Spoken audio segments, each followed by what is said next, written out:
following program is an exclusive Disruption Networks production. Hey, it's Adeline Van Dyke from Coldwell Banker Faith Properties in Utica. I always get asked, why do I love real estate? It's very simple. I love my clients. I love every single thing about helping them find or sell their home. Making sure the home is solid and ready for sale or solid and ready for the buyer's inspection, to making sure that they're getting the best rate on their mortgage, making sure they're getting the best price on their house. You know, just everything involved in the sale is vital. My absolute favorite part of real estate is when a buyer walks into the house they're going to buy. I can feel it before they even know they're loving the house. It's just that obvious. So I'd love to experience that feeling with you. So give me a call. Adeline Van Dyke, Coldwell Banker Faith Properties, 315-404-6431. Or you can find me on Facebook or visit my website at centralnewyork.com/Adeline. Thank you, and I look forward to welcoming you home. When it's your hard-earned money on the line that you are investing into a home, it makes sense to choose a proven professional to assist you in making one of the biggest investments you may ever make. Josh's dedication of over 20 years to the home construction industry allows him to bring knowledge and experience to your doorstep. That means you can feel confident and comfortable with his service to you. Past clients love his attention to detail and thorough written reports. By allowing Priceless Inspections to help you make a well-informed decision concerning your property, you will find that a quality inspection is priceless. Follow Priceless Inspections on Facebook or call 315-525-8725. In the Mohawk Valley, for the best real estate service, you gotta have faith. Coldwell Banker Faith Properties, 315-735-2222 or www.centralnyhomes.com. YOLO, infidels, that's right. It's Hacker Hameen. This is Al Schneer from the band Mo. Hey, this is Corey Glover from Living Color. And you're listening to EC Radio. And you're listening to EC Radio. Live on EC Radio with the Z-Man. So take the pizza out of your fat moron mouth. Sit back and listen before I give you a $5 face slap. You'll never forget, infidels. YOLO. Welcome to EC Radio Podcast. We would like to thank all of our sponsors for joining the Disruption team, and we hope that you will support all of our sponsors. And of course, we appreciate you listening to this program.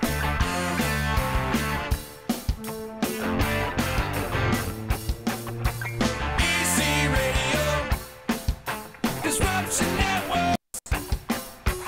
EC Radio, Disruption Networks.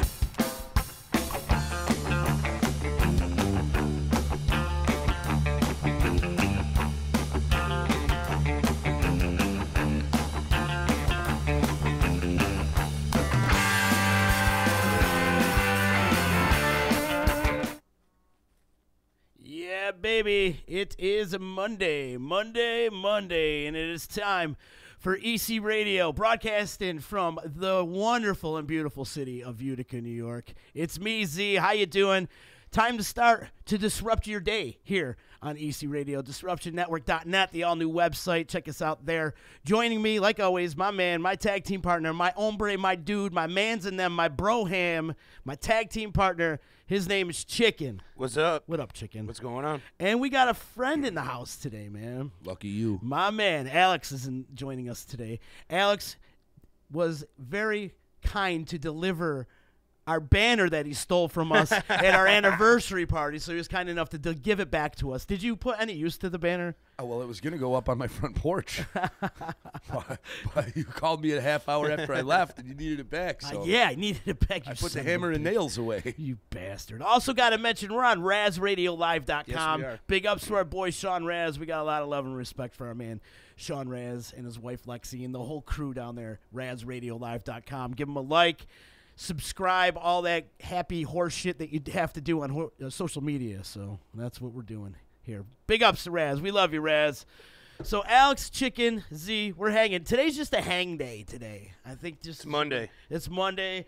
Trying to get into the swing of things a little bit. It's been, I don't know, last week I was under the weather all week, not feeling too well. And I'm feeling a little bit back. I'm back, baby.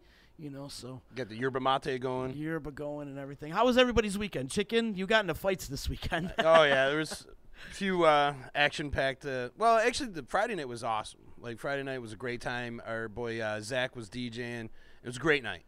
Saturday, though, early on, hit a couple boneheads stopping and starting a fight. And, my rule is take it outside. If you're going to fight, take it outside down the road so I don't have to do my job. Right. And these idiots, they couldn't grasp that concept and started, in the bar. And I got them out the bar, and they were, like, right in front of the door. And 2-on-1, so I went to go break it up, and the kid got in my face. And that's the last thing you want to do because I was ready to fucking murder this kid. Did you murder him? I grabbed him by the shirt, got right up in his chin. I'm like, don't you ever put your goddamn hands on me again. Don't you ever. And that's the thing that pisses me off the most is when somebody, like, threatens me or puts their hands on me, you're done. I don't care about my job. Anything after that, I'm going to fuck you up. Right. So cops were called and all that? Cops were called. And so you had to go through all that? Did you have to fill out reports? No, actually, no. I don't know if they, the bartender did. They put her down as the person who called, although somebody else might have called. I don't know. But it was interesting. It was early on the night. After that, though, everything was cool. But I had to warn the bartender. I'm like, she's new. I'm like, listen, just so you know, I'm cursed. Some weird shit's gonna happen tonight. Every time you're there, man. Right. Every Alex time. works there, Every time. So he knows. We're back up and rolling. All right, we had a little technical difficulties, but it wouldn't be EC Radio without technical difficulties. So we're up, we're live, everything is good and rolling. But Chicken was describing his fight that he got into over the weekend. That's the tough part about being a bouncer. Being a bouncer is like 85% kind of just chilling, checking IDs, making sure everybody is safe and sound. Right. When that other 15% is when you actually have to deal with assholes and altercations and shit. That's what people are like, oh, they got a bouncer? Would you just sit here and do nothing? Yes. Friday night I did. Friday night, sat there, pretty much did nothing. You were in there. It was a great night. Everybody has having fun. That's the way it's supposed to be. My job, I look at my job as like, I'm here to ensure that everybody has a good time. Right. You know what I mean? Yep. I don't try to be a tough guy. And you want to see everybody have a good time. Right. It's not like you're there to like disrupt the good times. No pun intended. Right. But yeah, that's my thing is like I want to make sure that everyone's having a good time. I, greet them when they come in, tell them, have a good day when they leave, like that's the experience. You want them to have a good time. But then you get these idiots that come in there and just ruin it for everybody. Yeah. It pisses me off. Well, we say it all the time. When there's alcohol, there's assholes. Mm-hmm. And Alex, you got to deal with it too, man. I mean, being behind the bar, it's almost twice as bad because my job isn't to put hands on people if something starts up. And I was told at one point, because I did come out from behind the bar to break up a fight, don't ever do that again.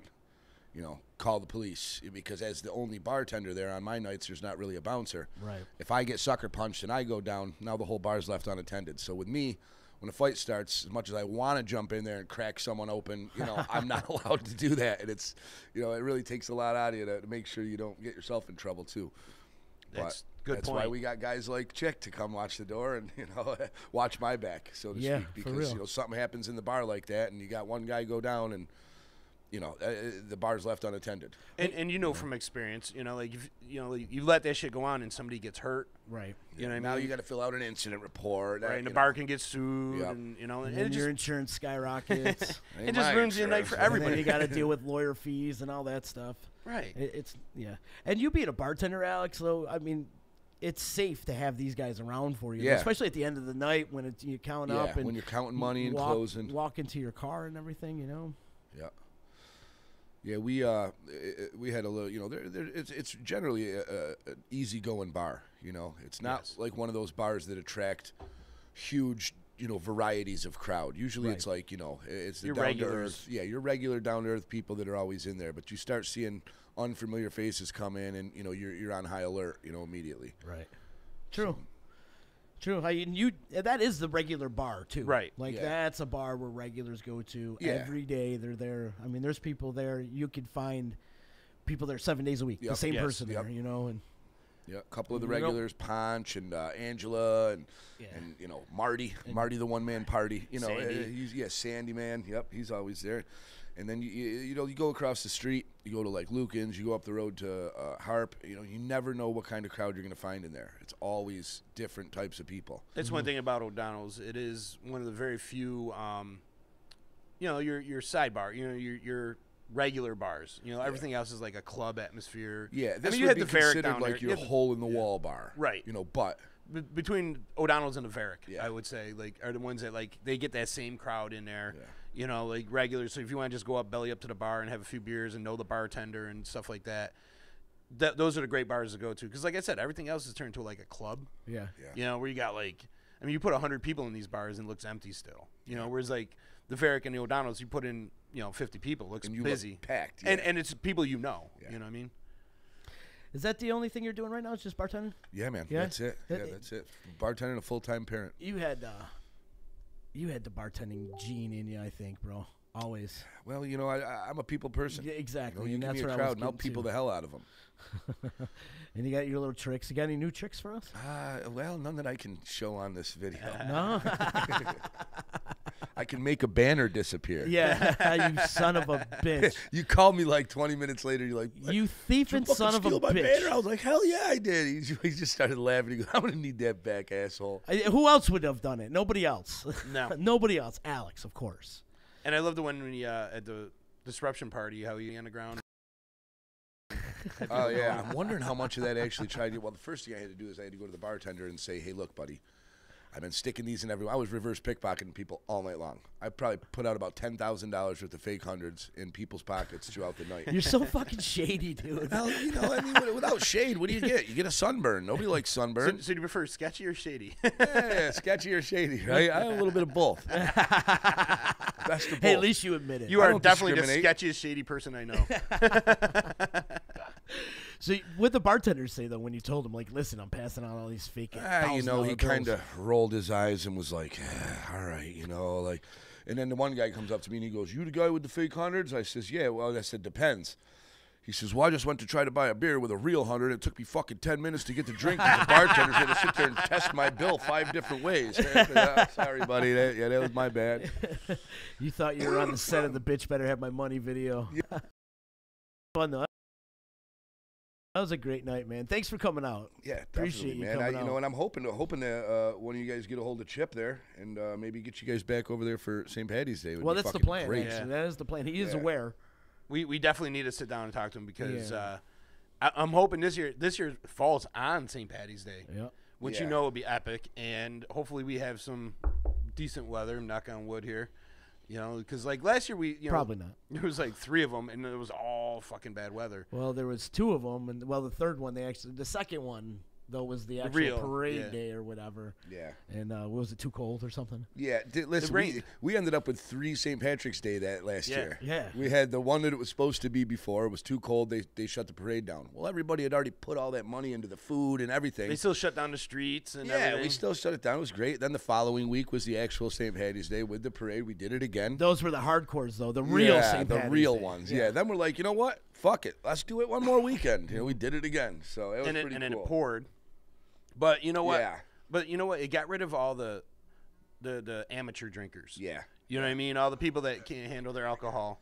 And, it was just the true blues out there. They're just out having a good time. So, like, everybody was in great spirits. Me and Amigo went and just handed out a bunch of, like, stickers and talking to people. Yep. And everybody was, like, great response. Nobody was being a dick. Everyone was having fun. Yeah. And we ended up meeting up with Masucci and Mossy, and like they were handing out stickers. Yeah, and, they were down the road. Yeah. Didn't they grab the fucking band from down the street last year? The pipe band. Bring them up to the pipe band. Yeah, they had the whole band up there on the deck. That was pretty cool. Yeah, they did. They brought that the Mohawk Valley Pipers. Is that the name of the band? There was a picture of Robbie Danger and Joe Boogie dancing together. Oh, that's sexy. My God, that was so funny. Hot. That was just like, what Robbie in the fuck? Danger, he's a strange fellow. Awkward. He's an awkward dude. I like him, though. Something about him I like. Yeah. He's out at the bar the other night. We're outside smoking a cigarette, and he's just got done pounding a fucking beer and taking a shot. I said, so what's up, man? What have you been up to? No, I just got out of the hospital. I just had a stroke. He's at the bar. I said, so what the fuck are you doing? I just want to slap the cigarette out of his hand. What the fuck is wrong with you, Danger? I mean, I guess his middle name is Danger, so... Out there smoking cigarettes and drinks. Hospital. He texted me like last week. He's like, yo. Or no, this week he was like, oh, you out? I'm like, no, I'm home, dude. What are you doing out? Like, you just got out of the hospital, almost bro. died, pal. What's wrong with people? I hope you take care of yourself, Robbie. Yeah, man. Robbie Danger, if you're listening, we care about you. Well, there comes a point in your life where you just got to, like, wake up and be like, well, I can't do the shit that I used to do. You know, and that happened to me a couple of years ago. I was like, I can't do the shit that I used to do. Every I once in a can't while, though, drink and party like I used to. Every once in a while, I need a reminder. Yeah. You go out, you party hard, Beat you're like, yourself "Oh, up for what the night. fuck?" Yeah.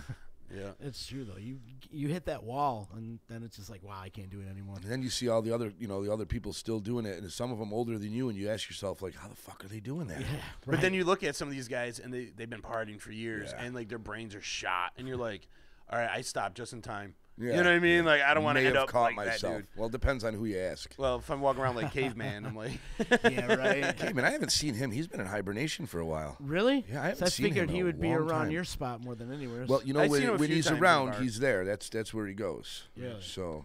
seen probably about 2 weeks ago, I think. He came in, stopped in quick. Yeah. Yep. Yeah. He reminds me of kind of like the real life Frank Gallagher. Oh, absolutely. You know? His mannerisms, 100%. And like, just when you're like, man, this guy's shot, and then all of a sudden he busts out with something like really intelligent, and you're like, oh, really? It's kind of weird. Mm-hmm. 'cause Yeah. Frank Gallagher goes like super smart, but he's shot. Yeah. Well, Caveman's super smart too, man. You'd be surprised. He'll throw some doozies. Oh, at he you. knows. He's a smart, intelligent man. You know he what he's really good at? is. He's good at, taking the songs and changing up the lyrics to Parodies, Make it, yeah. yeah, that's the word I was looking for. He's good at that, dude. know. Sometimes it gets annoying. And after he gets through a couple beers and, whatever medication he's on. He's not on can't- medication. Yeah, that's what you think. Yeah. Maybe not prescribed. But he can't form sentences. He's just one of those guys that just gets real jammed up. And he and I just like, man, I can't understand you. I just smile and nod, Yeah. Yeah. You just say, yeah, brother. Dude, I have to do that with so many people at the bar. They'll come up and be like, Black. Oh my God, Black! I tell you, this motherfucker speaks in cursive. I made a career out of that. Black speaks in cursive sometimes. I use it. I mean, like, what in the fuck did you just say, dude? Did you even form a word? Yeah. Like, so I just nod and smile. Tommy Drama checking in. Says, what up, fellas? Hey, Drama's Tommy. in there. Good to hear from you, buddy. Tomorrow, back talk, 11 a.m. I hope you're doing it tomorrow.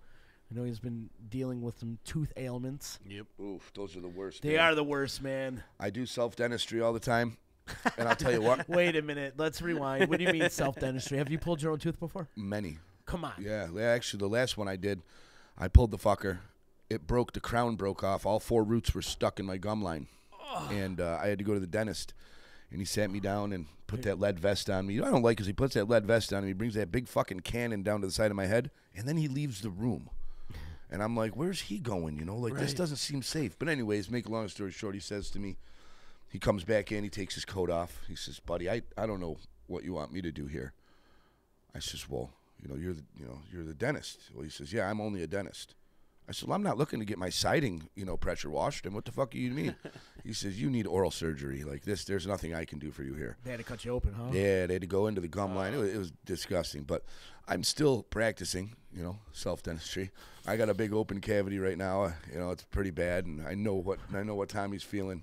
I try to grab maybe you the help nerve. Tommy out. Well, I would suggest you grab the nerve with a pair of tweezers and you fucking pull for all it's worth, man. And that thing's going to rip and reseed under your gum line. You're not going to have the pain no more. It's only going to buy you about maybe 6 months' time, and you're going to be in worse shape than you were. But, it's a quick fix. It's like duct tape.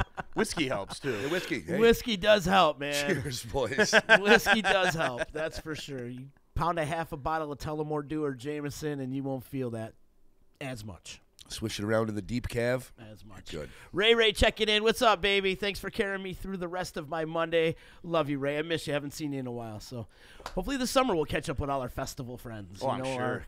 Our clan. Oh, actually, I will be seeing Ray for the Heart Running Walks coming up. Yes. The first weekend, the first Saturday in March, we'll be out there for Team Hawk. If anybody wants to join Team Hawk, let us know.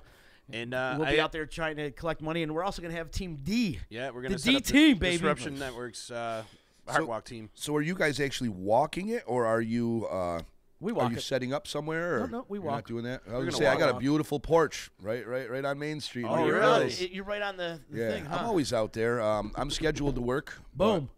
I'm scheduled Looks to work. like chicken's but, not walking. Hey, if you want to set up right on my porch, man, I got a beautiful setup. It's right there on Main Street. It's a couple houses down from the firehouse. You're right on the main strip. You get to see the majority of the walkers coming through.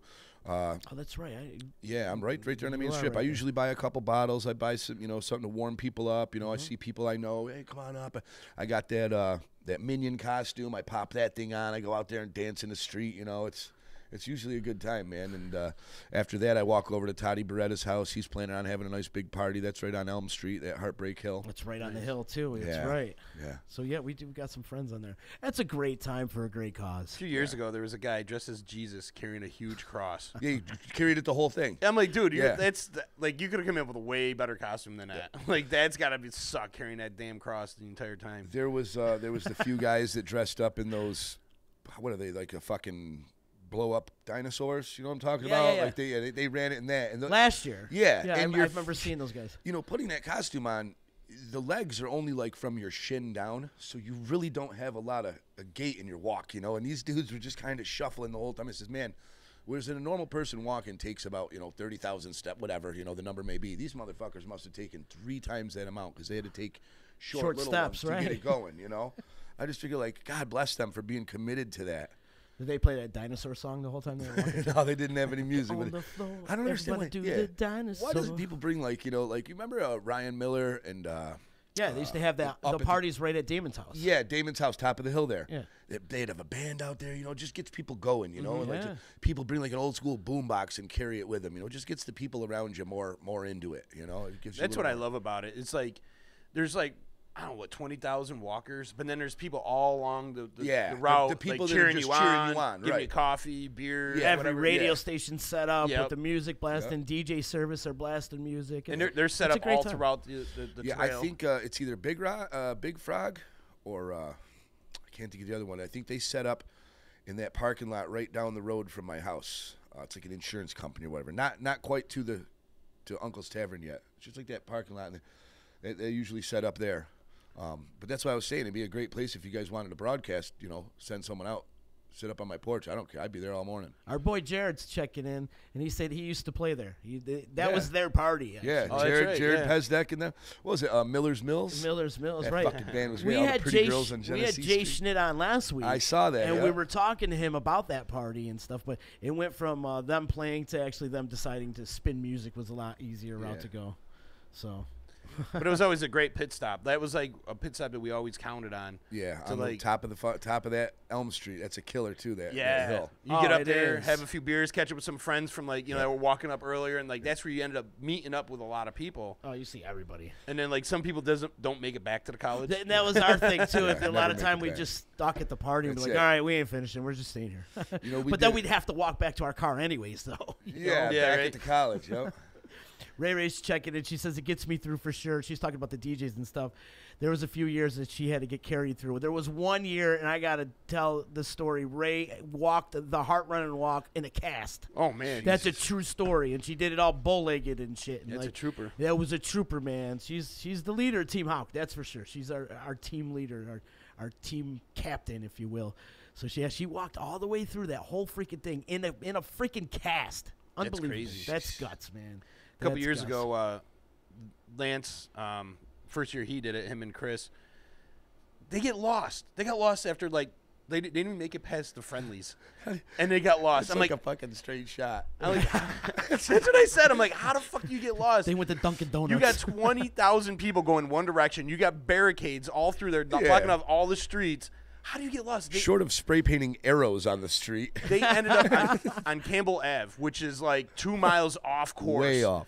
I'm like, how the fuck did you guys end up I mean, down they there? were either in first place or way last, because wouldn't you just see hundreds of other people and just kind of follow It's them? a whole sea of people. Like, Right. stay in line, you're fine. no possible Yeah. way to like get lost. No, they found a way. That's great. Ray's saying it was 3 months after her knee surgery. Yeah, she was laid up in a cast, bro. I'm telling you. And she walked that whole freaking course. So much love to you, Ray, for doing it. And Cooney's checking in, too. What up, Cooney? Yep. And he's vouching for Ray's walk in a cast as well, because we were all on the same team. And it was, I want to say it was cold. It's cold every year, though. Yeah. Like, Yeah. Last year was bitter. Last year was fucking brick. Last year was bitter. Yeah, Bitter, I wanted to take my boy out. I says, Ollie, come on, let's go watch the people. We went out on the front porch, and I said, fuck this, it's way too cold. Yeah, like, but every year I buy hand warmers. And I buy like a whole pack, and I hand them out to people. And I get the neoprene face mask, which I'm so glad I bought that specifically for the Heart Walk. Now I use it when I snow blow and all kinds. I wear it on a motorcycle. Yeah. But you gotta.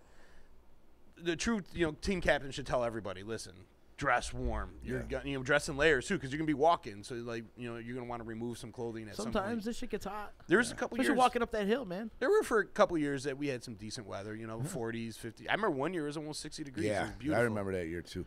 And it gets kind of ugly down at the Galleria afterwards too. Everybody walks, and that's a lot of like you said earlier.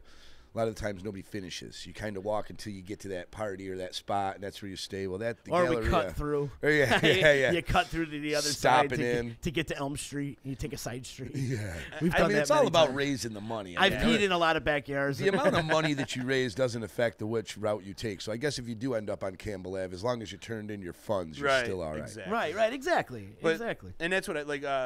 One of our friends, their wives, were like, "You guys just do it to drink and hang out, and you're not doing it." I'm like, "What are you talking about?" I've lost a lot of people to heart disease. Yeah. But my thing is, like, just because we're making it fun doesn't mean that we're not still doing a good cause. If you do your part, right? You're still we doing raise your part. money. Yeah.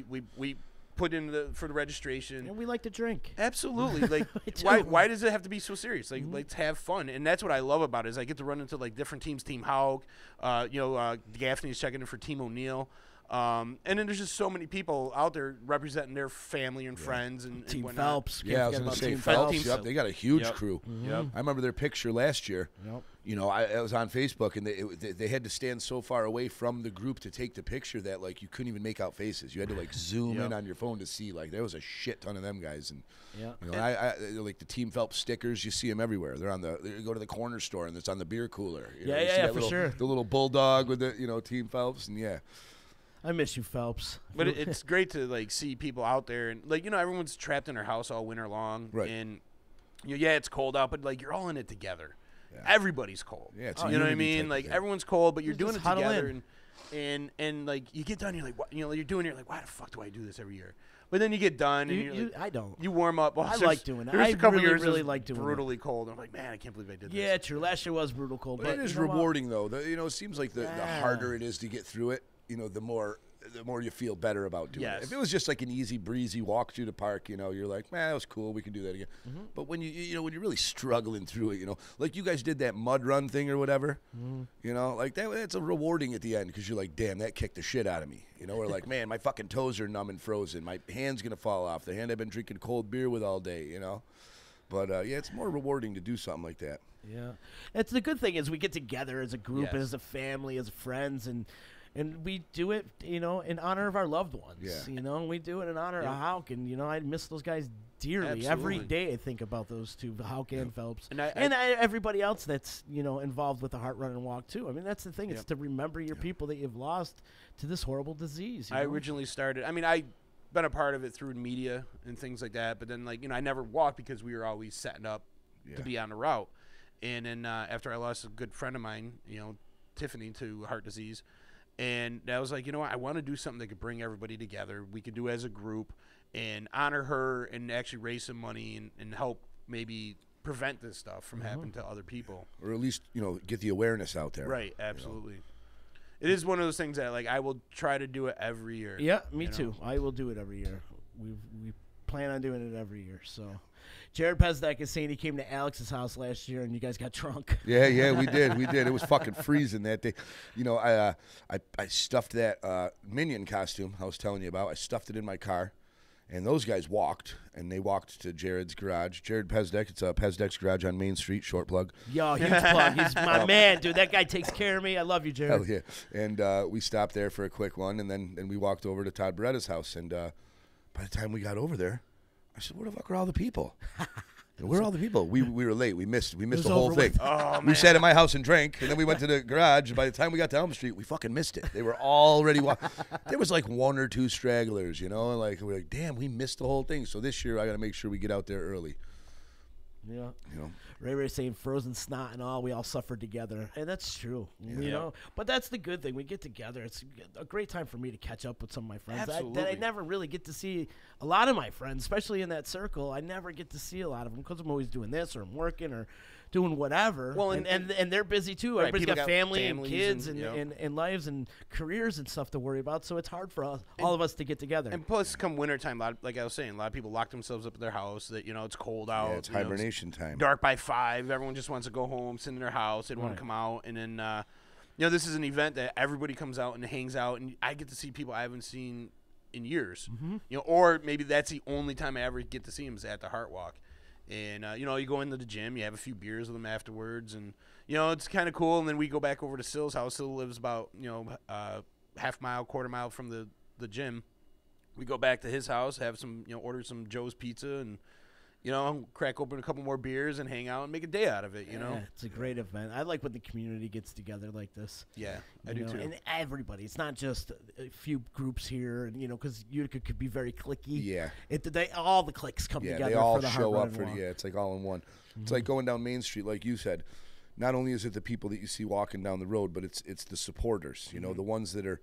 It's freezing out there, and they're not walking it, but they're sitting out in their lawn chairs out on the sidewalk, cheering you on. You're all winners! You're all winners! They're out there smoking cigarettes and it's like, fucking assholes, But then they hand you a beer, and you're like, I love you, bro. Yeah, thanks, I love man. you. and that's great, too, because it's, it gives you that extra, like, when we go in to hang out at the party, you get you a chance to break, have a beer, hang out with some friends that you haven't seen yet. And you get to cheer on the other walkers, and then you jump back in and you keep going. Indeed, it's just a chance to kind of. It's not like a race. Right. It's not like who finishes. It's not whether or not you finish. It's just being out there to support what it is you're supporting.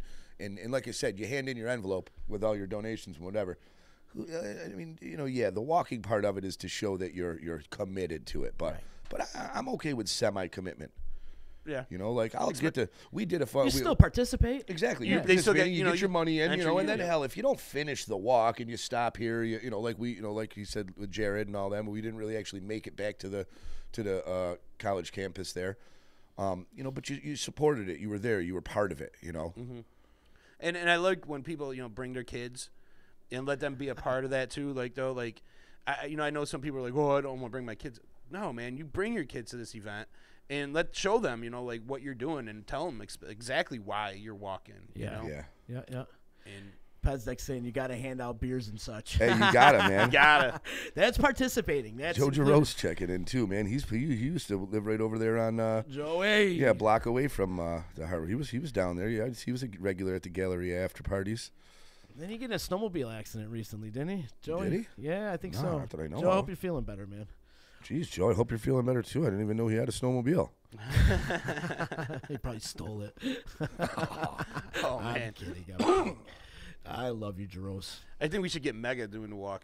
He should hold up like the banners for us. He should be our flag bearer. Oh, God, he would do like that. Aaron Hamlin and something. He could be like Mega. That's the with Mega. That's another guy. Like you guys got your thing, your commitment, whatever. But man, set up on my porch, go live. We'll get Mega with a headset and a microphone. I'll fucking stand there with a headset and a microphone. I want to see Mandry with the drum like he was doing at Modown. Yeah. Me and Mandry walked around for hours. We had those snappers. Remember we had those snappers? Oh, yeah. Oh, people were pissed at us, man. They were mad. Mandry should be there, though. He should be there. And I think he is going to be there, but at the Heart Run I'm talking about, with his drum, that's a great idea. With his pink jumpsuit and his blonde wig. Pink Schneider. Would you want to he's got that snap-on hat. Pink Schneider or the American thing that he had going on there, that weird either red, white, or. blue Yeah. costume. As long as that wears drum the is American there. one, I've got the Minion costume that I have is actually a Minion dressed as Captain America. Oh, wow. There you go. And you know what? You guys would be a lot warmer. Oh, bro, I put that thing on. It's about a 2-inch foam suit. I put it on last year when it was -2. Yeah. I was sweating in there. I was in there in a fucking T-shirt. People were like, "Are you kidding me?" Like, yeah, it's it's insulated. So, I like the people who do the Heart Run and Walk in costume. Like, was it the Boilermaker? Or was it with the Blues Brothers? Or no, that was it. Both? Did they do the Blues Brothers do both? I think so. I think Missy and Mike Peake, they usually do. I just seen the Blues Brothers yesterday at the Syracuse game. Anyways, Missy and Mike Peake, they usually do some sort of costume. It's usually like. Some kind of superhero. Mario Brothers or a superhero type thing, yeah. And there is a few people that get dressed up in costume for sure. I've seen, Space Ghost. Oh yeah, yeah. I think I always see Space Space Ghost. Whose costume was that, by the way? Was that yours? Space Ghost. Yeah. From coast to I coast. forget. Do you who remember had- that back in the day? Oh, I do remember it. I What- think it was. I thought it was Ed Drake. I don't know. It was somebody's Space costume. Ghost. But as far as the Heart Run and Walk goes, though, we'll definitely do something for it. Yeah. Even when I'm walking, I plan on doing some live. Oh yeah, of video course, hits because you and always stuff have like your phone that. with you. Yeah. We'll do some live Facebooks or something like that. Maybe getting a couple candid interviews and Yeah, you never know who you're going to bump into. you too. never Right, know. right. Genesee Joe and I have this tradition at the Heart Run and Walk to take this selfie every year. Yeah. And we Well, have like he there's usually been so sets many. up on Elm Street, doesn't he? You know, it's different every year, I think. Oh, okay. I'm not sure though. Because But the yeah, last couple maybe. years I saw him in his trailer, they were about halfway up. Maybe Maybe. right out kind of in front of Todd Beretta's house, halfway up the hill there. Every year I used to look forward to running into my boy Frank McBride. Yeah. He said right after you come off of was it Elm Street, he'd be right on that corner, and I used to always see Frank and stop, talk to him for a little bit. He's another one I miss. Yeah, we were talking about him just the other night. Yeah, right. somebody was playing "While My Guitar Gently Weeps." Yep, and he and says it this reminds you of him every time. Always I hear reminds it. me of Frank McBride. So I would love Frank to be on the D man. He would have been perfect. Over He here. would have been great. You know, speaking of Frank McBride, I saw Joe Load yesterday. Really? Yeah, at the Syracuse game. Nice. As well. So, Jared's saying he's going to be on Elm Street this year. And he said he gave you the hat. Our boy Jody Passamore checking in. He says Hey. double A. That's my nephew. Is he really? Yeah. He's your nephew? Well, we went to school for many years together before, early in life. Then, you get out of your school years and you kind of lose touch with people. Yeah. Well, years later, I was at a family dinner and my niece says to me, "Oh, I started dating a guy. He says he knows you." I said, "You went to school with you?" I says, "Oh yeah, who's that?" She said, "Jody Passmore." I said, "Leave him right now." Well, anyways, here they are, married all these years later. They got a beautiful family, beautiful home. He's more to a brother to me. But unfortunately I call him my nephew, and he doesn't like that. And I tell him, "You call me Uncle Alex, or you don't call me." Who's And, older? I think I'm older by maybe a couple months. Okay. I think so. Yeah, because I used to have to buy his ass beer. No, that's a lie. I'm just kidding. but yeah, so now he's my nephew, and he's a great dude, man. Yeah, he is. He'll do anything for you. Yeah, he'd give you his shirt right off his back. Sure would. He's a brother. For Actually, sure. he gave me the shirts off his back, and then he recently lost a shit ton of weight. So he says to me, "Would I be a piece of shit if I asked for that Redskins sweatshirt back?" So I gave it back to him all those years later when it finally fit back into it. Nice, man. Nice. Alex, I'm glad you can hang out, man. I didn't really have anything going on. So I was Hey. like, let me figure out what to do. And I'm like, you know what? Let's hit up Alex. I was just talking to him at the bar on Friday night. I'm like, "Dude, you got to come back in sometime." He's, "Yeah, I know. I got to get with Z." And then today you're like, "Oh, Alex is coming." I'm like, "Oh, Yeah, awesome." well, because like I said, I only work. I work Saturday, Sunday, Monday. I got Tuesday, Wednesday, Thursday, Friday off.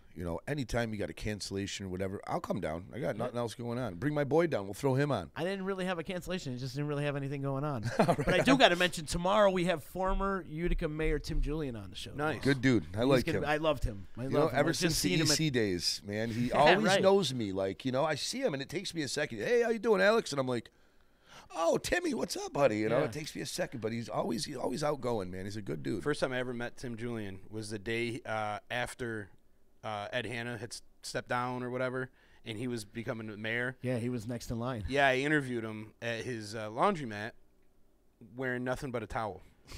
I had one of the ladies that worked Wow. there washing all my clothes. This is going to be a great reunion This is- tomorrow then. Yeah, live on Hey, you Keeler. know what? You should show up In a towel. in a fucking towel and see if he remembers, see if he gets it. If he's like, "What the hell is he doing in a towel?"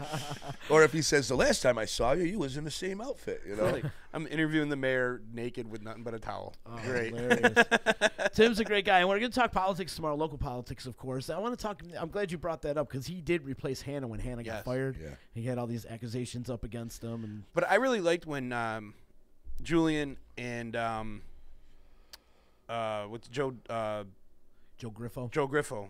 Griffo was in Rome. Julian was still around, in though? Utica. Yeah, he but is. like the youth at that time, with both cities, and they're both trying to get things done, and it was a different energy. It was a great energy at the time, and it was great to see two young guys at that time with the big, the shit that they were dealing with in these cities, and trying different things and working together. They worked together a lot during those years, and I They don't brought see. Woodstock here. Yeah, I was gonna say a lot went on during that during that little period there. They did. And they took a chance. And, like, I still think everyone says Woodstock was a failure. I disagree.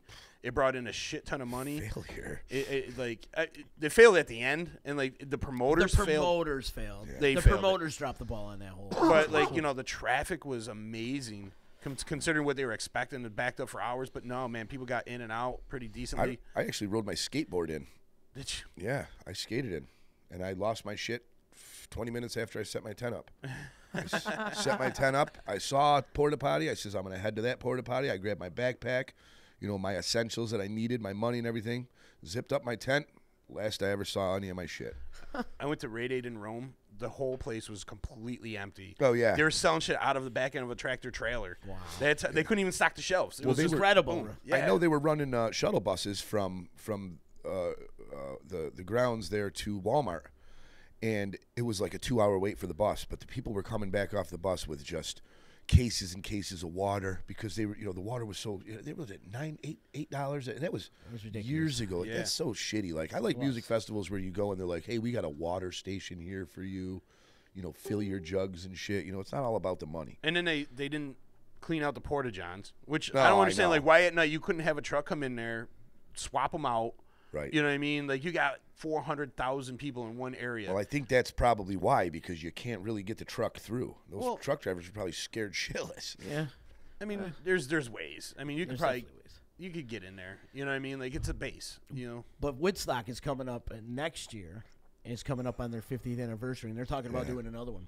Yeah, well, I thought they Talking about already doing had that set in stone that they're definitely doing it. Yeah, You it's think Limp probably Bizkit's gonna play? I don't know. Oh, that was sick, man. I was about 10, 15 yards away from when he was riding that piece of wood in the crowd. I was right there, man. I was getting beat down because people were trying to get to him, You were so packed in that you could push and push, but there was nowhere else to go. And then Rage is right afterwards. Yep, they did. Korn was before them. Well, actually, that day kicked off with Kid Rock. He was right after Sheryl Crow came right before DMX. And I never got it until years later. I was watching it on YouTube, and I says, that's what she meant. She goes, next we got a few letters of the alphabet coming up to perform. And I didn't understand what she meant, and DMX came out next. I seen Insane Clown Posse over there. They put on a hell of a show.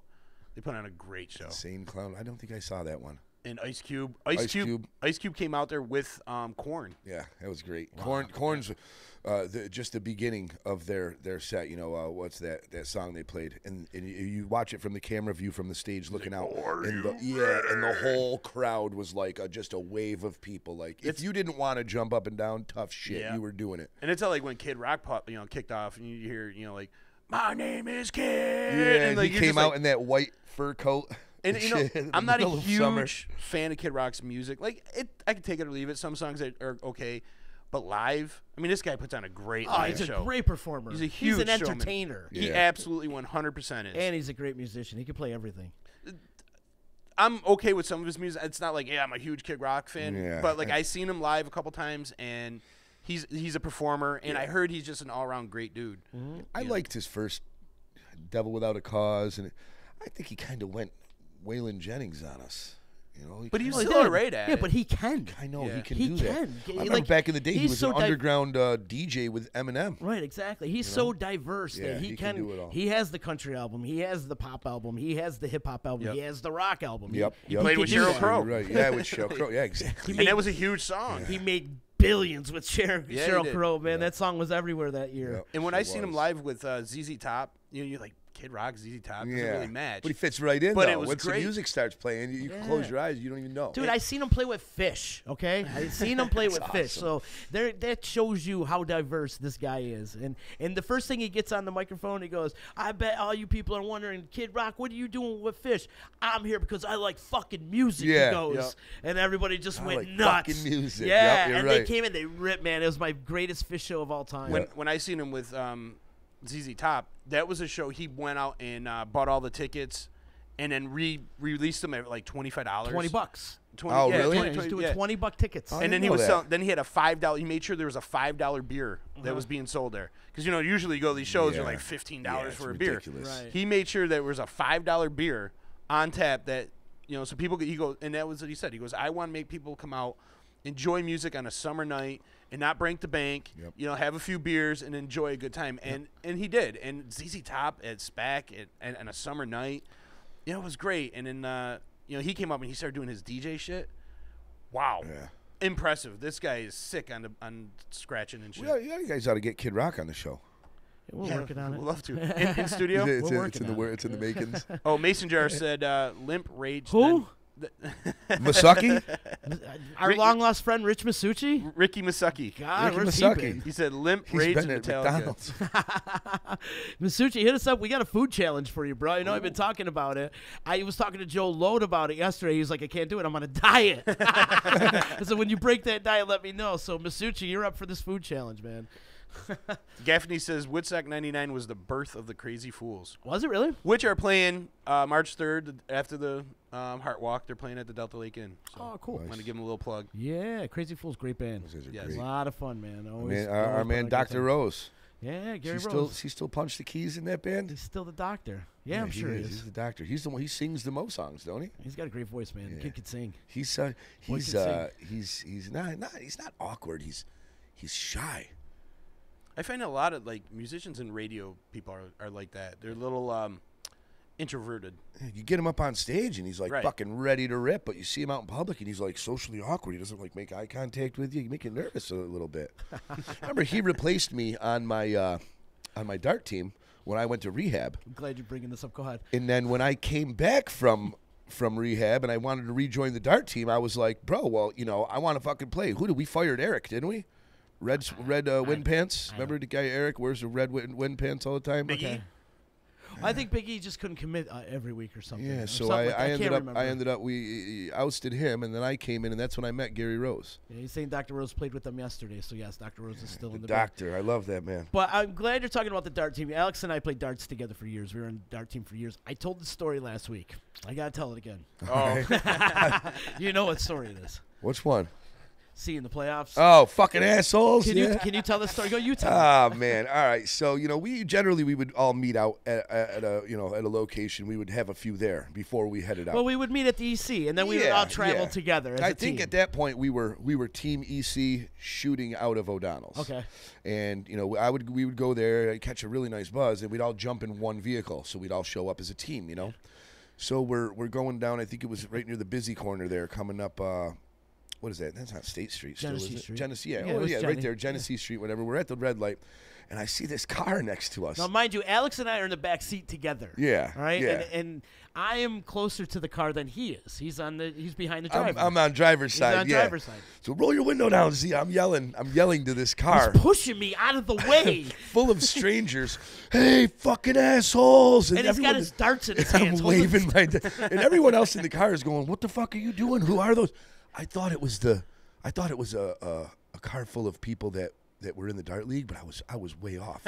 Way off. And they were looking It was at like a us family. like, yeah, like a family of four, like coming home from dinner or something. And I'm yelling, "I'll fucking see you in the playoffs, asshole!" And I'm shaking my darts at him, and everyone's going, "Dude, what are you doing?" Like, that's not them. And I made a mockery out of myself, but they never let me live that down. We went for every week into darts. We would say the same. "I see you in the playoffs." That's how we would part ways at the end of the night. Yeah. All right. Hey man, I'm taking off, man. Oh, All right. we'd Fucking greet see each you in the other. playoffs. That's how you we- have to get your balls broken forever on that. Oh man, that He's was got his dumb. darts in his hands, and he's got me leaned over. Oh yeah, I had like, my hand I'm totally chest back. blocking him, and I'm fucking like And leaning he's over like, him. Hey, Fucking hey, assholes! I see you in the fucking playoffs, asshole. And the mother of the family is looking over at us like, She's "What appalled." the fuck?"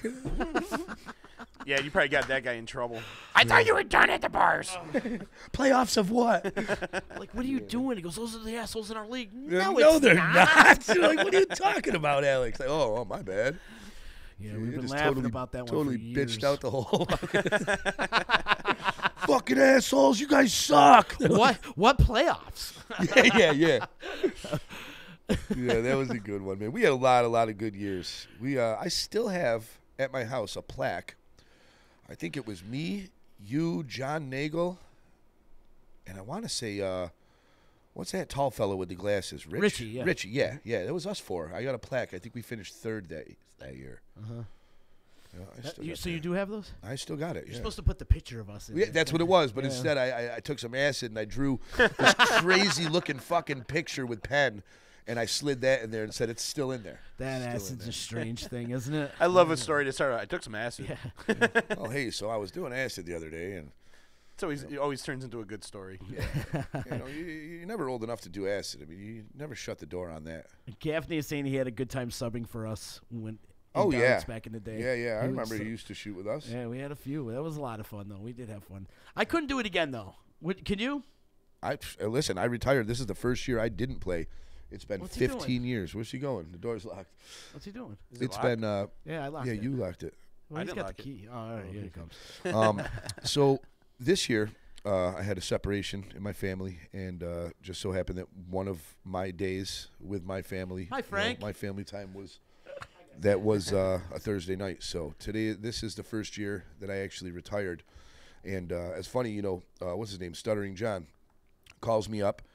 He says, Alex, I don't have any teams out of Lukens this year. And I says, oh, man, I'm sorry to hear that. He goes, well, I got you signed up as a team captain. I said, who signed me up as a team captain? He says, well, I did. I said, what the hell are you going to do that for? He says, man, you've been 15 years straight. You've played in the Dart League every year. He goes, you never come to the meetings. You never come to the banquet. He goes, I just signed you up because it's, it's habit. And I says, well, I'm sorry, but I'm not playing this year. So I says, man, it was 15 years that I've been playing straight. Wow. Was it really? Yeah, 15 years. So I said, well, I started with you guys. Then I went to the Varick. Then I went to the Galleria for a few. Then I went to, hey, Frank, would you mind grabbing a 12-pack and swinging it back quick? Yeah, Utica Club. There's only 3 of us. We'll get a 4 each or something. I got to pick up the beer tomorrow. All right. Well, it was He's worth a good shot. with his whiskey. It's worth a shot. But, yeah, so I says to Frank, or not to Frank, he's Frank. I said to John, I said, well, put it this way, man. I says, Michael Jordan retired, and he came back, 2 years later, and he won 2 championships, 3 in a row. I says, so, maybe this is my time. I just take a year off and see what happens. I still throw. Well, Michael Jordan went to go play baseball. Maybe you should go play pool. Yeah, pool is a dying sport in the bar industries, man. It's tough, though, with the pool tables because they take up so much room. See, what are you, John Taffert? Fuck out of here. That guy ruined – John Taffert ruined pool for everywhere because he's the guy, well, look at how much floor space you're taking up. You could put 4 food tables there with 4 chairs apiece and make all this money. Next thing you know, everybody was just ghosting their pool tables. O'Donnell's. Yep. Think of their back room. Yep. When the bar is packed, aside from the few people that are back there playing darts, what is that back room used for? Nothing. Not Nothing. much. Yeah. They've got that nice little fireplace back there. If you're not playing darts, you're not hanging out back there. Let's be honest. Yeah. And a pool table, that would be the perfect location. I mean, how many people come in and say, hey, is there a pool table here? And I keep sending them down to the Varick because Varick has one still, right? Yep. They're about the only one on Varick Street that has a pool the table. Sanctuary has a pool table, I they? believe, but the Sanctuary, you never know when they're going to be open. See, the problem is, though, like when you get the darts, a lot of people try packing with the darts next to the pool table. Yeah, and then you want to people put your bar bumping- games all together, exactly. But you got the sticks, now you got to make room for the sticks. Yeah, and yeah. so Well, that's how it was at Dick Smith's for a while. Then Bobby moved the dartboard around the corner. He doesn't have pool anymore either? No, he's got pool table Oh, there. he But I'm saying he's got the pool table on the other side of that little half bar, and then the dartboard's around the corner, like near where the bathrooms are. So your bar sports aren't interfering with each other. And that's why I'm really, really surprised that nobody took over the old Griffs. You know what I mean? Like putting all this money into these bars, making these like huge, gigantic like clubs. And Griff's is right there. Griff's is right there, and you got 3. It's big. It's good. It is. Size. A lot Griff's of room had like in 3 there. or 4 pool tables in there, and like which would be perfect nowadays. For people want to go play pool. You got multiple tables. Right. It's kind of like a little gaming bar. Secluded in the back area, it's not Right. like right in the middle of the, because I remember Exactly. where Dick Smith's used to have their pool table was like fucking right there in the main spot, main bar room. So you're sitting at a bar stool and you're getting hit in the back with a pool cue, like what the fuck, man, and you got to respect the bar, you got to give them room. Yeah. Right. I seen quite a few fights start that way. Yeah. But like you said, like at Griff's, they had that huge back room. Yeah. And they had multiple tables, 3-4 tables. Well, that's how it is at Griffin's. Yeah, He's got the one pool table, yeah. the one now, yeah. But Griff's was much bigger. And that gets used every day. Right. People come to Griffin's to play play pool, pool. Yeah. right. They do. And that's why I always find it like, man, this is like this little, to me, Griff's used to be like a little hidden gem for me. I would go there, order some wings, start my night there, have a couple beers, then hit the strip. Yeah. You know what I mean? It was a chance to get away from all the riffraff. Yeah. You know, like on St. Off the Patty's beaten Day. path a little. Yeah. Sean Gaffney says the only time he ever went to shots is when he had to sub for us with darts. I believe he had to sub for us because you refused to play there. Because you fucking refused to play there. I ain't going in there. I ain't going in there. I says, man, we're heading to the playoffs. I don't give a fuck. I'm not going. I did go once. The only time I've ever been in there. After we had a stern talking to with you. No, the only time I've ever been in there was with him. He made me go in there. Oh, man. But that was the last night. That was the last night. The last night they were ever open. I'm like, come on, we got to go and rub it in a little bit. Actually, we didn't know it was the last night, but No. Glen Street was playing, right? Yes. I think Glen Street was playing, so we Glen went in there to Street, go support our boys. Which, by the way, they changed their name. Did they? Yeah, we're going to have them come in next week. They're coming in on Monday next week. Is it a surprise reveal, or do you got the new name? We'll let them talk about it. But That means no, I don't remember. I don't. Did they use a spermicide mustache? No, I wish. I was gonna, I've always wanted a band. I've always wanted to be in a band, and everyone says, well, what instrument do you play? I play the microphone and I play the crowd. Skin Says, flute. what would Yeah, you but call you your got band? a good ear, actually. Yeah, I remember playing keyboards with you one time at your house. Oh and, yeah, like, I could pick up any song. Yeah, I could pick up any instrument, like a recorder. Forget about it. You do got a good ear. I'm great at a You recorder. you come up and you do your little freestyle or whatever. Yeah, well, some of it's freestyle when I forget the words to what I'm doing, but a lot of it is I'll hear a beat and I'll be like, you know what goes good with this, and I'll just see like an old Black Sheep song, and in a lot of a room full of 150 people, if 5 of them recognize the song, I'd be surprised, because I'll come up with some old shit. Because, I mean, back in the day, all I had to do was smoke pot and listen to music. So I learned the words to every song. Old days like Friday. Yeah, like a couple days ago. But no, I learned the words to like every song. And I can hear a beat and just be like, you know what would go good with this? And I'll just go off on something. But sometimes I don't know all the words. And then I'll try to throw a little freestyle. Actually, I got a video of I was at the Columbia.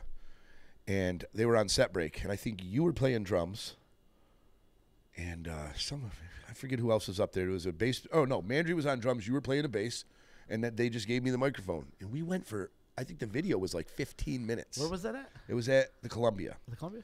Yep, it was at the Columbia. How about you remember Dag Nabbit? Oh yeah, that was one of my favorite bands. that you, was Jay Sumner, and Chris Mandry. Dag Nabbit. Dang nabbit. Yeah. Jay Stevens is funny. He said acid plus darts equal hospital. yeah. I don't think I've ever shot Dart League on acid. Also, Mike Brockway checking in. Good old friend. What's up, Mike? Says, what's up, boys? Alex in the house. Mike Brockway, Magic Mike. And Masucci checking in. That's Glen Street's new nickname. New band is Trampoline Jetstream. That's their new nickname. I told them they shouldn't even change it. I'm like, dude, you guys got Glen Street. How long you been branding Glen Street? Right. 5 years. People know the name. When they know the name and you change it, people are like, I'm not going to go see that band. I never heard of Why them. do they always want to change their name? Like, I don't know. We'll talk to. They're coming in next week, so we'll have them talk about it next week. I always thought a great band name was going to be Alcoholocaust. Well, that's going to be the name of my actually band. a song by Hell Yeah. Is it really? Alcoholocaust. Or no. I fucking should have copyrighted that. I'm positive that was my idea. You ever have one of those things where you come up with this great idea and then a year later you see it and you're like, fuck, that was my fucking idea. Weekly it happens around It here. happens to me a lot, yeah. A ton. Well, shit, bike nights. Alcoholocaust. That's really a name of something? Yep. I'm really let down right now. That would be like a thrash metal, alcoholic thrash metal band. See, I would like a rap rock band, because obviously I'm not going up on stage and singing rock and roll. I mean, I guess I could, but, just seems that old school rap flow kind of comes a lot easier to me, but I love doing it to a band background. During the summers we have the Ease Beats and Biz do the deck party at O'Donnell's, and they're always gracious to give me the microphone. They give me the wireless mic, and I stand behind the bar as the bartender, and I'm back there singing, and nobody even knows where it's coming from. And but that's just singing to a beat. You know what I mean? I think it's way you got better up there when with you're Joe up there Driscoll, didn't you? Yeah, I got up there during the pretty disruption party. He let me go ahead and grab his mic for a little while. He usually does, whether he's at the Lukens. He's been there a couple times. I've done it with him. Because he's like that style, too. Yeah, Joe's super cool. He plays guitar and shit, but then he's up there rapping. Like old school rap songs. Like he'll do like a Dr. Dre song off the Chronic album. And you're like, what the fuck? I haven't heard this song or in Tribe years. Called Quest. He does a lot of Tribe Called Quest. Yeah. He really impressed Biz. I think Biz was like, dude, this guy is yeah. awesome. Well, with him and Biz together was magical. Yeah. I thought what they were doing together was just And it's the first time they unbelievable. met. It's the first time you ever seen his set. So like, imagine if they actually had a chance to actually collaborate. Right. Yeah. That'd be Work awesome. on some shit. No, it was really, cool really stuff. cool. Well, that's when he was playing, and I was behind the DJ booth with Biz, and that's when I was throwing those hundreds out to the crowd because I was just making it rain. You know, I thought it's totally a federal offense doing that, but you know, it's not illegal to own them; it's illegal to pass them out. But yeah, it was all to add to the party. So yeah, that's what if it ever came down on me, I would say no, I got these, you know, for the party. We're making it rain. You know, you never heard of making it rain? Bitch better have my money video. Bitch better have my money. Hilarious, man. Hilarious. It's good. You know, everybody that's checking in on the Facebook, if you guys could just do us a little favor and just share this video for us, it would help us out a lot. Yes. And bring some beer. Why you want to drink? We had fucking Frank was right here. I'm the one who broke it. You know, Frank does enough for us around here. Trust me on that one. Yeah, he came in to pick up the mail and the bills, and he's out of here because we kicked him out of his office. We did. You see where I'm sitting? Yeah, this was his office. Yeah, and now it's not anymore. Yeah, it looks great in here, man. By the way, I tell you, I walked in and I didn't expect to see you guys here. You know, from what I saw on Facebook and the videos, I was picturing, you know, you still walk in the front door, there was going to be that wall, and then, you know, go around the corner. I thought you guys just expanded that way. But, yeah, this is great, man. Looks great. Looks like you guys put a lot of work into this. We did. It was a lot of work. I like our light that came, compliments of love that. Addie and Todd. Yeah, that's fucking awesome. Yeah. I Big saw ups that. to Todd Van Dyke. We got to give him a shout-out. Yep. Because he did a great job with that. He did a great job. That light's super cool, man. Yeah, I talked to him at the party at Cavallo's. Mm-hmm. You know, great people. He's like, you're Alex Alsheimer? I says, yeah, well, it depends. Why? Are you a cop? Anytime anyone asks me, like, is your last name Alsheimer? My answer is always depends. I don't remember. Why you asking? Yeah, right, I don't remember.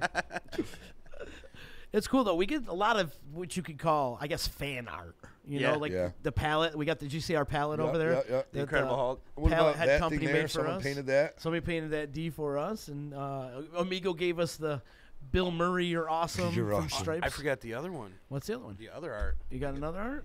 There's more? Do I not know about this? Oh, you know. Oh, I do?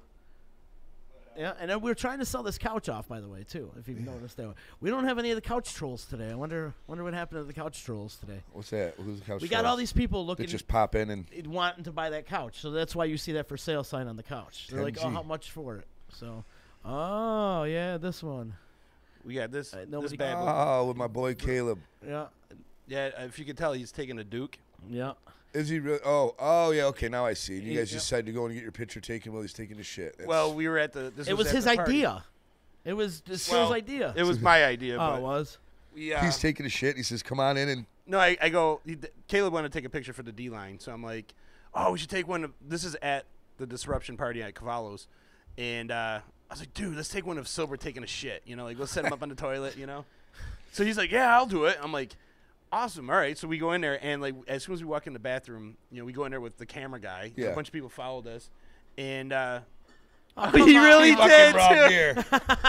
Look at this guy. Frank Donato, you're an amazing human being. It's cold. I got it from my refrigerator. Thanks, Frank. See, you ask and you shall Hey, receive. that's it. Thank you, man. Thanks, Frank. Frank just dropped off a 12-pack for us. That's That's fucking awesome. awesome. That's a beautiful man right there, I'll tell I you. was really just kidding when I said, "Hey." No, you you grab weren't. us help? Well, yeah, you're right. I wasn't. Hey, asking you shall receive. You wouldn't have said it if you didn't mean it. All right, who wants a beer? Yeah, I'll take I one guess now. I'll take one now, right? And your bottles too, even better. Chicken, this picture, though, I say this all the time, though. That picture of your that's going to be your promo picture absolutely. for the D-line, right? This picture basically shows everything that the D-line's about. Right. You know what I mean? Shit. It just foreshadows your content being full of shit. Let's have it. We were laughing so hard. Ooh, that was a good one. Thanks, buddy. Nice. Thank you, buddy. We got to give some love and respect out to our sponsors, Saranac Brewery, Utica Club. Ooh, that's a good one. That was a really good one, man. Hey, man. It's always popping the cork. Pop the top, yeah. Yeah, you pop don't know, the you don't know how to no, pop these. no, I do. But the UCs and the Coronas, man, they fly like fucking Coronas, champagne. too, yeah, for sure. But big ups to our peeps over at Saranac, saranac.com. Oh, it tastes so good right now. It does. Cheers, my friends. Cheers, guys. Salute. Salute. Good to see you. Boys. Thank you. Thank Shout you, out Frank, to for Frank. chopping these Frank. off. Big shout out to Frank. I got to buy more. To replace the ones from his fridge that he brought us. Cheers, guys. It's Monday. Crack open a beer. Why not? Why not? It's 5 o'clock somewhere. 5 o'clock. Is yeah. it really 5 o'clock? No. Somewhere. Oh, somewhere. Just it not is. here. Oh, okay, not here. Okay, I was going to say, holy shit, man. Time Not flies yet. when you're having fun. Michelle is saying you're such a ham, Alex. Oh, I love her, man. She's a great woman. Yeah. She does a lot for me and my family, and I can't say enough. You are a ham. I am. I'm full of ham and bacon, grease. I guess that all comes down to you guys are calling me a pig, aren't you? At least you're not a chicken. Well, hey. Well, we got a fucking farm animals here, right? Got a ham, a chicken. Exactly. Hey, I do got to mention, since we are drinking Utica Clubs and Saranac is a big sponsor of EC Radio and Disruption Network, got to mention some of the shows that they got coming up this year. They announced Blues Traveler, which is going to happen in August. Yep. Good show. That's going to be a great show. I remember the last time they were there Blues about, Traveler what, came. 8 years ago? It was a while ago, right? It was a long time ago. It was a long time ago. Last time they came was huge. Yeah. Absolutely huge. So John Popper and the boys from Blues Traveler will be back at the brewery. Also, Revolution is coming. A little some reggae. How you feeling? A little reggae. White boy reggae, if you will. I like the white boy reggae. But, yeah, I'm down with it, too. But Stephen Marley, Bob Marley's son, I'm wearing the shirt today. Bob Marley's son, Stephen Marley, will be at the brewery opening up for Revolution. So that's going to be a great time, too. We all know Mo's coming. Yeah, she's like, I'm not allowed to talk about that.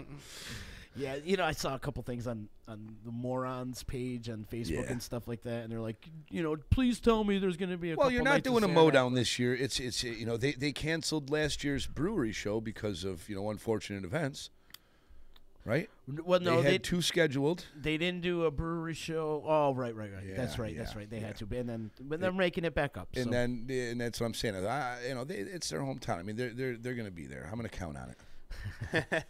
Dark Star will probably be back. I know a guy. This is straight from Alex. It says no. I have no affiliation whatsoever. You might see that back too in Saranac, but we'll talk about that later too. So there's going to be some good things happening. The brewery's going to have a lot of concerts this year. So what other shows are coming? They've got a bunch of things on hold that we can't really talk about. They're not really confirmed, so we can't talk about them. But from what I know, it's going to be a great concert series at Saranac this year. So check your local listings because it's going to be a fun summer. That's for damn sure. It's always a fun summer in upstate New York, though, right? There's always something going on every weekend. Every day. Yeah, like Thursday, Friday, Saturday. There's always something you can find Monday. to do. Even Monday, you could go to the Levitt concert series down there in the park. At the Hannah Park. There's Kaepernick Park, is it? Or however you say Kaepernick. it. No, not Kaepernick. That's. But it's right by St. Francis School. Yeah. It's right in front of there. And then they do the food truck Fridays or whatever. They do food trucks on Tuesdays. With Kiss FM does that. Yeah, Rosa Communications. We'll give them a little rub. Even though they'll never rub us, but we'll rub them a little bit. Anyways, they do the food truck Tuesday thing, what the truck is called. And then there's another one up at the Parkway that they do. And, of course, Saranac Thursday. And Wednesday, they do a Saranac Wednesday at the Savoy in Rome. That's always really big, too. So there's always so much to do in the summertime. And then you got to pick and choose. Like, do I want to go see this or do I want to see that? Because then you got to remember, then you got Ray Brothers Barbecue out there doing tons of great shows and great food. And so, like, there's been a lot of times, like, I didn't make it out to Ray Brothers this year because every time I wanted to go, there was another show or something going on in Utica or something. I'm like, oh, man. I was really pissed. I missed Zach Deputy up there. Y'all right. What did he play? I love that Zach Labor Deputy. Day? Me too. Was it Labor Day he played? Memorial Day or Labor Day? Yeah, it was one of those. I was camping that weekend, and the campsite was prepaid for, and all. Whatever reason I didn't make it, but I was annoyed. I remember when he played at the EC, I actually ran the light board. Whoever was on the soundboard, I sat down next to him. You guys had that little fucking black box that controlled the 8 or 10 lights that were up there, and all you had to do was press the buttons. And I said, Z, man, you care if I run the lights? It's and fun he was doing like, just lights, don't fuck it up, Don't fuck it up. And I did the lights, and he came up to me after the show, and he was like, hey, man, he's like, thanks for doing that. He's like, the crowd, you got your lights on, and it went really on auto, flash. And then I got up there, and I started doing lights, and, and he actually thanked me for it. And I thought that was great. That was really cool. Yeah, Zach's a good dude. Yeah. It's fun doing lights, too, though, isn't it? It is wicked fun because you get into the beat, you get into the music. And you're part of the band, too, and man. if you know the song, you know the drops, the stops, and you can kind of, you click in your buttons along with it. And it's a good feeling. Like you said, you're part of the band at that point, and it's really cool. I was up in Abe for Pirates Weekend, and we went up to one of the bars, and everyone's jamming out, and they had like a big screen where they played music videos. And they just played like 6 Zach Deputy songs in a row, and the crowd was going nuts. Like everybody loved Zach. Where Deputy. was this? It was at one of the bars right in Abe. Oh yeah. It was like a rooftop bar, and dude, they were going crazy for Zach Deputy. I'm like, holy shit! It's kind of cool. Like, Yeah. and they play like 6 of his videos. You know, you go onto the jukeboxes, in any bar, and they got that internet jukebox now, and you can actually download Zach Deputy. Like, I've looked for Ryan Montbleu. He's not on there. I've looked for, I'm surprised Ryan's not on there. I know. I am too. Speaking of Ryan, Ray just said he was killer show at the Ray Brothers. He Oh, I always missed puts that on a one great too. Show, man. Damn it. He always puts on a great show. I think the Montbleu. first time I ever saw a Ryan Montbleu show, I was there with Ray. Oh, yeah? Yeah, pretty sure. At the EC? Yep, at the EC. You know, you're mentioning Zach Deputy getting played on eBay.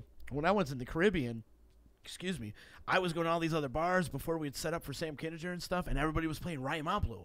And I would text him. I'm like, dude, you're all over the Caribbean right now. They love you down here. He's like, oh, that's so cool. That's so cool to hear, Well, What about his new thing he's got going on with Haley Jane? Haley, yeah. Yes, darling. Yeah, That's yeah. some I good watched stuff, I man. watched so much of it, man. It's actually comical how It's they very banter. funny. They banter back and forth like as if they're sitting in the living room having an argument. It's just like they put it to music, and it's a really cool idea. Right. That's a good one too. I like what he's doing. It's kind of like you said, it's got a comedy twist to it. Yeah, like a musical slapstick banter type of thing. And they're talking. One of their songs is about going on vacation, tripping on acid, but getting into a fight on the car ride there on acid. yeah. And then that's what they do. They argue back and forth and stuff. It's cool. It's funny. Hey, darling, check them out. Yep. As a matter of fact, we'll give them a plug, too. They're doing a GoFundMe thing right now to fund their album. They got an album coming out. So nice. Go out there and support Ryan, man. We love you, Ryan. And Haley Jane, too. She's an amazing talent. We had a chance to sit with them at Modown. I know. We got to get the interview up. I don't think it's up. We need to get the interview up. But we got to sit with Ryan Montbleu and Haley Jane and talk about what they're doing and all the fun things that they did. Yeah. And what they did at Modown last year, when they played The Chain from Fleetwood Mac with Mo. Yeah. Wow, that was incredible. And it was daytime, and that was right when I showed up there, and I was just kind of walking through the mud like, this sucks. I've been here for fucking 10 minutes, and I was already – but then I heard him playing, and, like, my day just got better from that point. Yeah. It amazes me, like, being at Modown, and I said this before, like – it's pouring down rain, mud. I went through 3 pairs of shoes being there, and I'm like, oh, my God. And then, like, you look at these guys, the concert goers, and they don't give a fuck. No. They're all there, and they take their shoes right off. Yeah, they're committed. They're like, there. We're muddy. This They're just there. is another That's it. muddy festival, and they're having the time of their lives, and we're sitting there, goddamn rain. And it's just like, it changes your attitude. You're like, man, if these guys could go out there and have a great time, just fucking get into it. Deal with it. It's Just fun. go with it. Don't go then. If it's raining, the rain I always bothers you, say, go home. If you're going to be a monkey, you might as well be a gorilla. Yeah. You know what I mean? Like, I'm more of a chimpanzee myself. Chimpanzees are cool. Hey, Frank. Yeah, I am the dude from the mall. You're the dude from the mall? Frank, yeah. I known him from back when I used to be a mall rat back in the days. yeah, you Me, were a him, mall rat. Masucci, like all those guys, we used to like. Go to the mall, hang out there, leave there, go to Hippos. Yep. Hang out at Hippos afterwards. Yep. I remember hitching a ride with my boy Dave Heinrich, who used to be in the band Pinch. Yeah. We used to hitch rides with him, go to Hippos. I'd lie to my parents, I was going somewhere else, and Wasn't there, what's the name of the little fella? I don't know the word. What's the word? You don't say midget anymore, do you? Dwarf. Okay, what's the name of the dwarf? His name was like fucking Liberty. Yeah. That's how I met Freedom's him and brother. Joe Sweet and all them. They were all mall rats way back in the late 80s, early 90s. And, and I was like maybe 14, 13. And I remember seeing them guys walking through the mall, and I just thought they were so cool, man. And I just wanted to I never walked with them, but I kind of walked behind them and to see where are these guys going? They're going to Bradley's? Fucking so am I. What a coincidence. No, they were going to the parking lot to smoke weed. You know how many people I knew from like the mall, right? Like Jacob Dockstetter and some of these guys. Like, I used to hang Bill Satt. I used to hang with all these guys back in the mall days. Like I hung out more the people. skateboarder. Yeah. Yeah. I remember hanging out with tons of those skateboarders and Mike Mees and Mike Kowalski. Yeah. Kowalski. He actually lives up next door to Mike Kowalski is my landscaper. He does my lawn. He was the guy that, like, if there was a drum set sitting there, he'd run over and just start playing on the drums and piss people off. We got kicked out of Elby's way back in the day. We got kicked out of Elby's because he got up the band went on set break and he got up on stage and started playing drums. And they were like, get him the fuck out of here. I think you have. He's definitely done it at the electric company multiple times. Yeah. He's been kicked out. Ray's giving a plug to Montbleu is playing in Hamilton at the end of the month. It's the 23rd of February. Oh, nice. Ryan's playing in Hamilton, so go check that out. I'll be in Vegas. That'd be a good one. I'll be in Vegas. In fact, I got to make this announcement, too. We're only doing 2 shows next week. We're doing Monday and Tuesday, and then the rest of the week I'm gone to Vegas. I am going to do some live feeds from Vegas, though, I was thinking. You know where we're staying at? I got to tell you where we're staying. We're staying at a hotel called The D. Are you really? Yeah, it's downtown Las Vegas. It's called I have the a D. picture of the D. I stayed in Vegas a few years ago, and we were at the Golden Nugget. You look out our window, and there was a big sign that says the D. That's funny. And I took a picture of it. That was, 2-3 years before we even came up with this. Yeah. And I'm like looking through. I'm like, oh shit, I got a picture of the D. Yeah. That's funny. Yeah. They've been going since 2014. I was looking at it. It used to be Fitzgerald's down in downtown Vegas, if anybody's familiar with that. But they got rid of the whole Irish theme to it, and now it's a little more contemporary, a little more modern and stuff like that. So that's where we're staying in Vegas. We're staying at the D, baby. That's awesome. How funny is that? That's awesome. Emery Jones checking in and says, "What up, Alex?" My man. He's saying Emery hello. Jones. Where's that kid been, man? I don't know. Where you been, brother? Last time I saw him, he was stumbling through my backyard, and Jody Passmore actually left him there. Oh, yeah? And I thought, this fucking kid is like from Rome, dude. Like, why would you leave him in my backyard? I felt bad for the kid. Why? Because he was from Rome? Like, you don't like me? No. Can't I'm trust saying, these like, Romans, the kid was from Rome. Jody picked him up, brought him to my house, and then ditched him on me. Did he? Yeah, and I thought, like, what a dick, Like, why would you do that? So I tried to be accommodating to him. I just kept feeding him liquor till he passed out, and then I found someone to come grab him. But wow. Yeah, Emery Jones, man, what's up? Oh, he's been in Maine. Just because Jody Jody's says. checking in. Thanks, Jody. Just Couple good because, dudes huh? right there. Good nephew. You just dropped him off. Yeah, that's a great nephew. Because, yeah, thanks, Neff. Good times. Good times. Yeah, it's cool that we can all come together like this. We all used to get together at the EC, the electric company, back in the day, when we closed in 2012. There was still that void, but now I'm trying to fill that void by doing EC Radio, you know? And it's cool because all these people are checking in from all my friends that used to hang out at the bar. All the people that were there are right here hanging out on the comments section of Facebook. So thank you, guys. Thank you so much. And if you could all just do me a favor, please share this video. Hit the share button. Hit the share button and like our page on Facebook as well.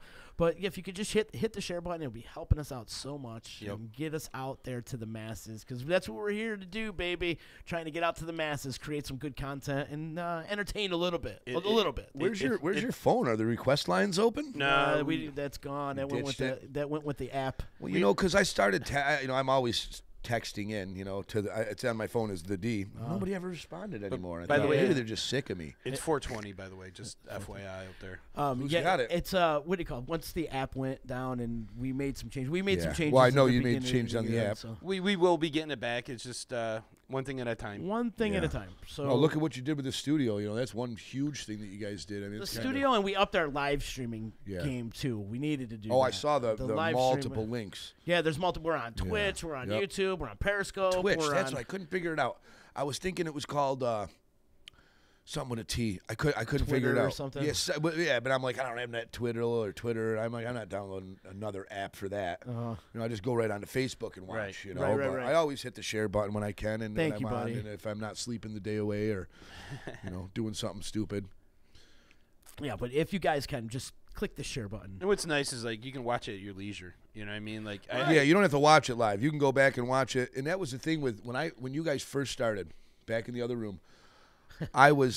Every day I was on because I had only worked 3 days a week. The rest of the week I was sitting home, and my son likes to watch cartoons all day, or he's in control of the TV. So do I. I was always on my phone, and I was always every day. Remember, I would text in, I would call in, and then I lost internet. And watching it on my phone without internet was eating up my data. So I kind of fell away from it for a while. And I had the app. And the thing that was best about it is if I couldn't watch it at that time, I can always go back and watch the live feed because that was always cool. And that's something I do want to remind people to delete the old app. Yes, it is no longer. It doesn't work. You're not going to get anything on. Nothing happens. Just delete it out. We are coming up with a new one. It will be coming up in the next. Who does your app work?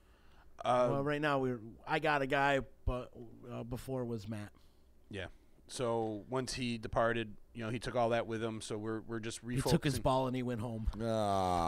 So we just asked people to delete it so there's no confusion, and then once we get the new one out there, we'll be pushing it so everyone can download that. Ray's saying too many fucks are flying out of the office. Thank God no one's there. Told you, chicken. We got to cool it down with the F-bombs. Oh, wait a minute. I thought you guys were uncensored here. That's all good. We here and there. Here and there. Where's the donuts, huh? Anthony Ruiz, where's the donuts? Well, we got a nice couch to sell you. If that's he's part of the Dale Donut guys. Oh, is he? Well, I think he's one of their fans. I can give some big ups to those guys too, man. Yeah. They're doing their thing. The Joey Bag of Donuts show, the podcast, and the Day Old Donut Network. In fact, our buddy Bill Keeler was on their show the other day. Oh, nice. Yeah, I got to check that out. So he gave me a little rub too on their show, so it was cool. He gave you a rub while you were there? Because you're on there with the transvestite, right? So they gave you a little rub. Yeah. He was talking about it and talking about how him and I have been friends for years, and he saw me on it, so he wanted to go on too. So it was cool. That's awesome. And thanks for the rub, Bill, man. I love Keeler, so he's the man. And you know what? That's one thing that we got to try, explain to people. We're not here to challenge anybody here. We're here to get along. We're here to have fun and work with people, and we had Keeler sitting in here. We've had the Doc. We had a bunch of people. Joe, Genesee Joe, and they had Scorch online. Hey, it's Scorch. Z checking in with Z. Remember you guys had him on the yeah, and he totally took over the show and pissed off what's today. Yeah, pissed off half of Utica. Yeah. Which we got to get him back on. Let's give him a call. Yeah, that was a good show. I listened to that whole show in its duration because I'm like, Scorch. I used to listen to that fucking frickin' guy back in the day. Scorch is the man. But he just got a job. He's out in Wisconsin now. Yeah, I think he's in Wisconsin, out by Madison, doing his radio gig. He got a new radio gig. Didn't you say he was getting into movies? Or he was doing that, but it really wasn't paying the bills for him. So he tried it, and I'm sure he's still going to do some acting in some fashion. Well, now he's got a little, he's done a few things. He did a few shows. He did a commercial. Yeah. So, now he's got a little bit more in his portfolio. He's got a couple of those porn videos, too, doesn't he? I'm just everybody went silent wait, Hard Rock Harry's checking in. What's up, Harry? Hey, Harry, what up, man? Anthony Ruiz is saying, remember, he's the Tide Pod flavor vape guy when Joe was there. Yeah, I do remember him. And he called him childhood obesity. that was like his porn name or something. Or no, his transvestite name. That's actually a good one. Alex, what would be your transvestite name? I would have to go with Alice. It's kind of close to Alex. Yeah. Alexis, or that's my daughter's name, man. I wouldn't want to do that. That's Alexa. Creepy. Yeah, too close to the daughter's Alice. Name. Alice. I would go with Alice. Does Alice come with a last name? No, that's a porno name. Just Alice. Yeah. Alice Hump-a-Lot.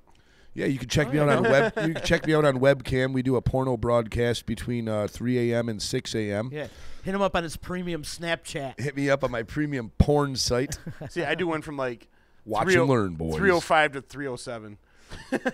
Yeah. You watch it in slow mo. Hilarious. For best results. Have any of you guys been watching the Olympics at all? Yeah, I've been watching. How about our girl Erin Hamlin, man? Yeah. How awesome is that? Erin Hamlin was the flag bearer the other day. Yep. And there was controversy.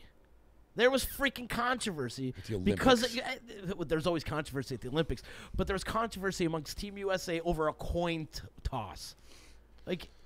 There was a guy butthurt because Erin Hamlin won the coin toss. Are you kidding me? Come on. Are we all in this together? He didn't even show up for the opening ceremonies. He was that butthurt that he didn't show up for the opening ceremony. Who's he? Some Shantae guy. I don't know. He's like a speed skater or whatever the hell he does. I don't know. He didn't even show up for the opening ceremonies. I think he is speed skating. I think the Olympics need to change up some of their sports. I mean, I was watching cross-country skiing, and I'm like, this is so freaking boring. Yeah, I can or see what's that curling, with the fucking little I like watching that, though. Thing that you shoot down there. The guy, actually, who was at the USA team, it looks like Nancy Kerrigan and Mario from Mario Brothers. It's a Mario. Mario. When you get, the X Games now, which are so much more fun to watch. They have snowboarding and all that in the Olympics. Look at Shaun White. Yeah, he's going out. He's today. He was in there today. Yeah. Well, and they're starting to revamp it a little bit, but they've had the X Games in the Olympics for a while. I know. I'm just snowboarding and all that shit's been in the Olympics for a while. But there's some boring ass sports in there. There's some boring ass summer sports as well too. True, right? Who wants to watch the marathon? Archery, fucking solo synchronized swimming.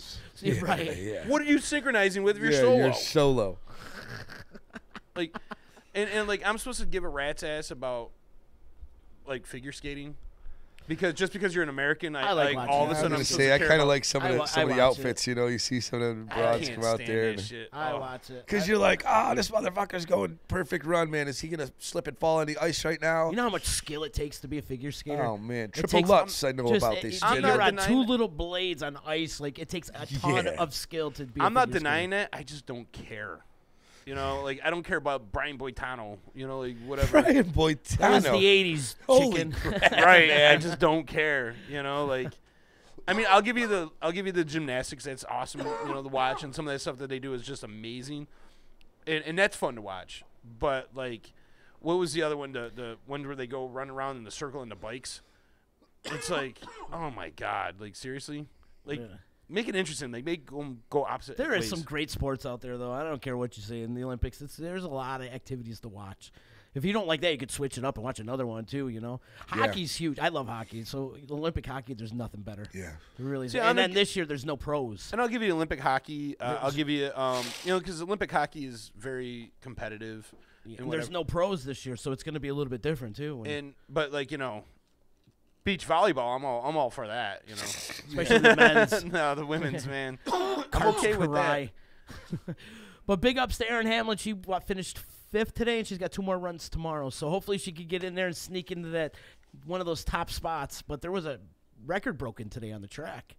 So the girl that's in the number 1 spot broke the track record. So we'll see what happens tomorrow. She runs, and it happened at like 4:30 this morning, 5 o'clock this morning, because it's like a 12-hour difference or whatever. So we'll see what happens. So good luck. I've been following Team Hamlin on Instagram. Alex is choking, so he needs to have a cigarette. Go have a cigarette, dude. Go. That'll help you out.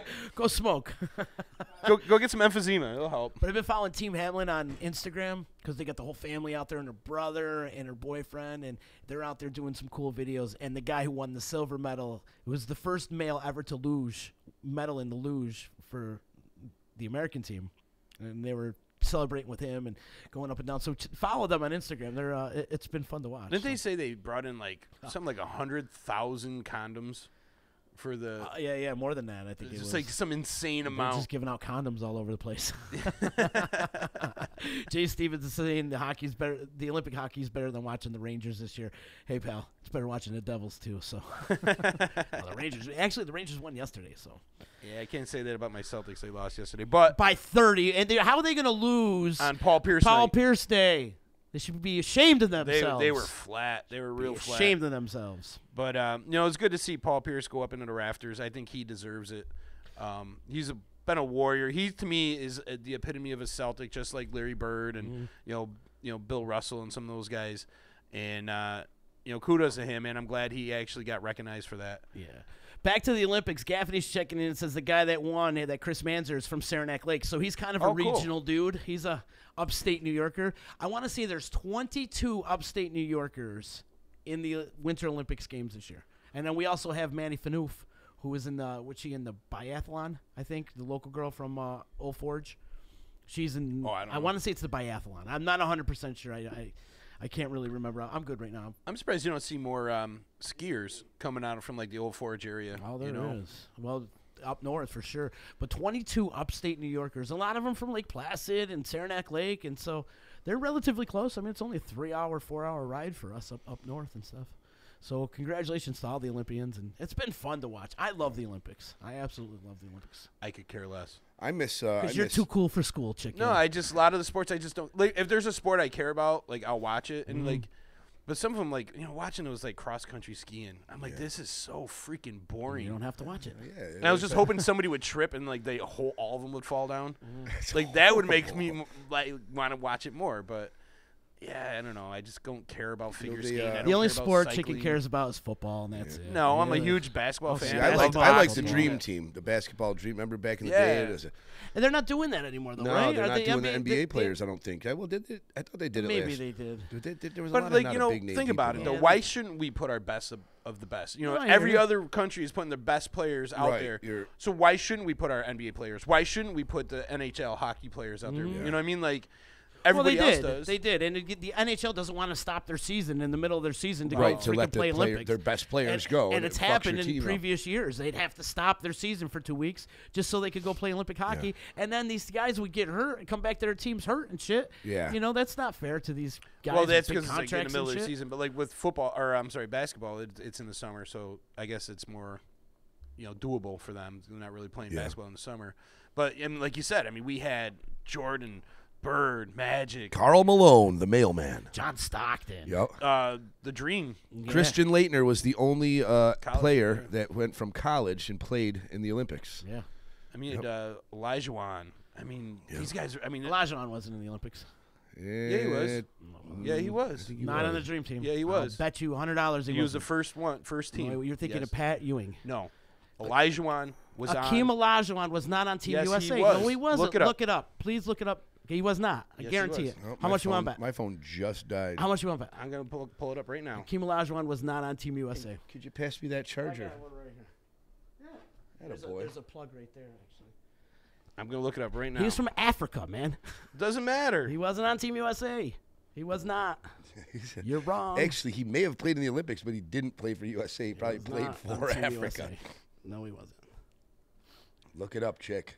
I'm looking it up right now. Gaffney says Dream Team era was the last time he cared about the NBA. Huh? I've been getting into it a little maybe bit. you're right. I know I'm right.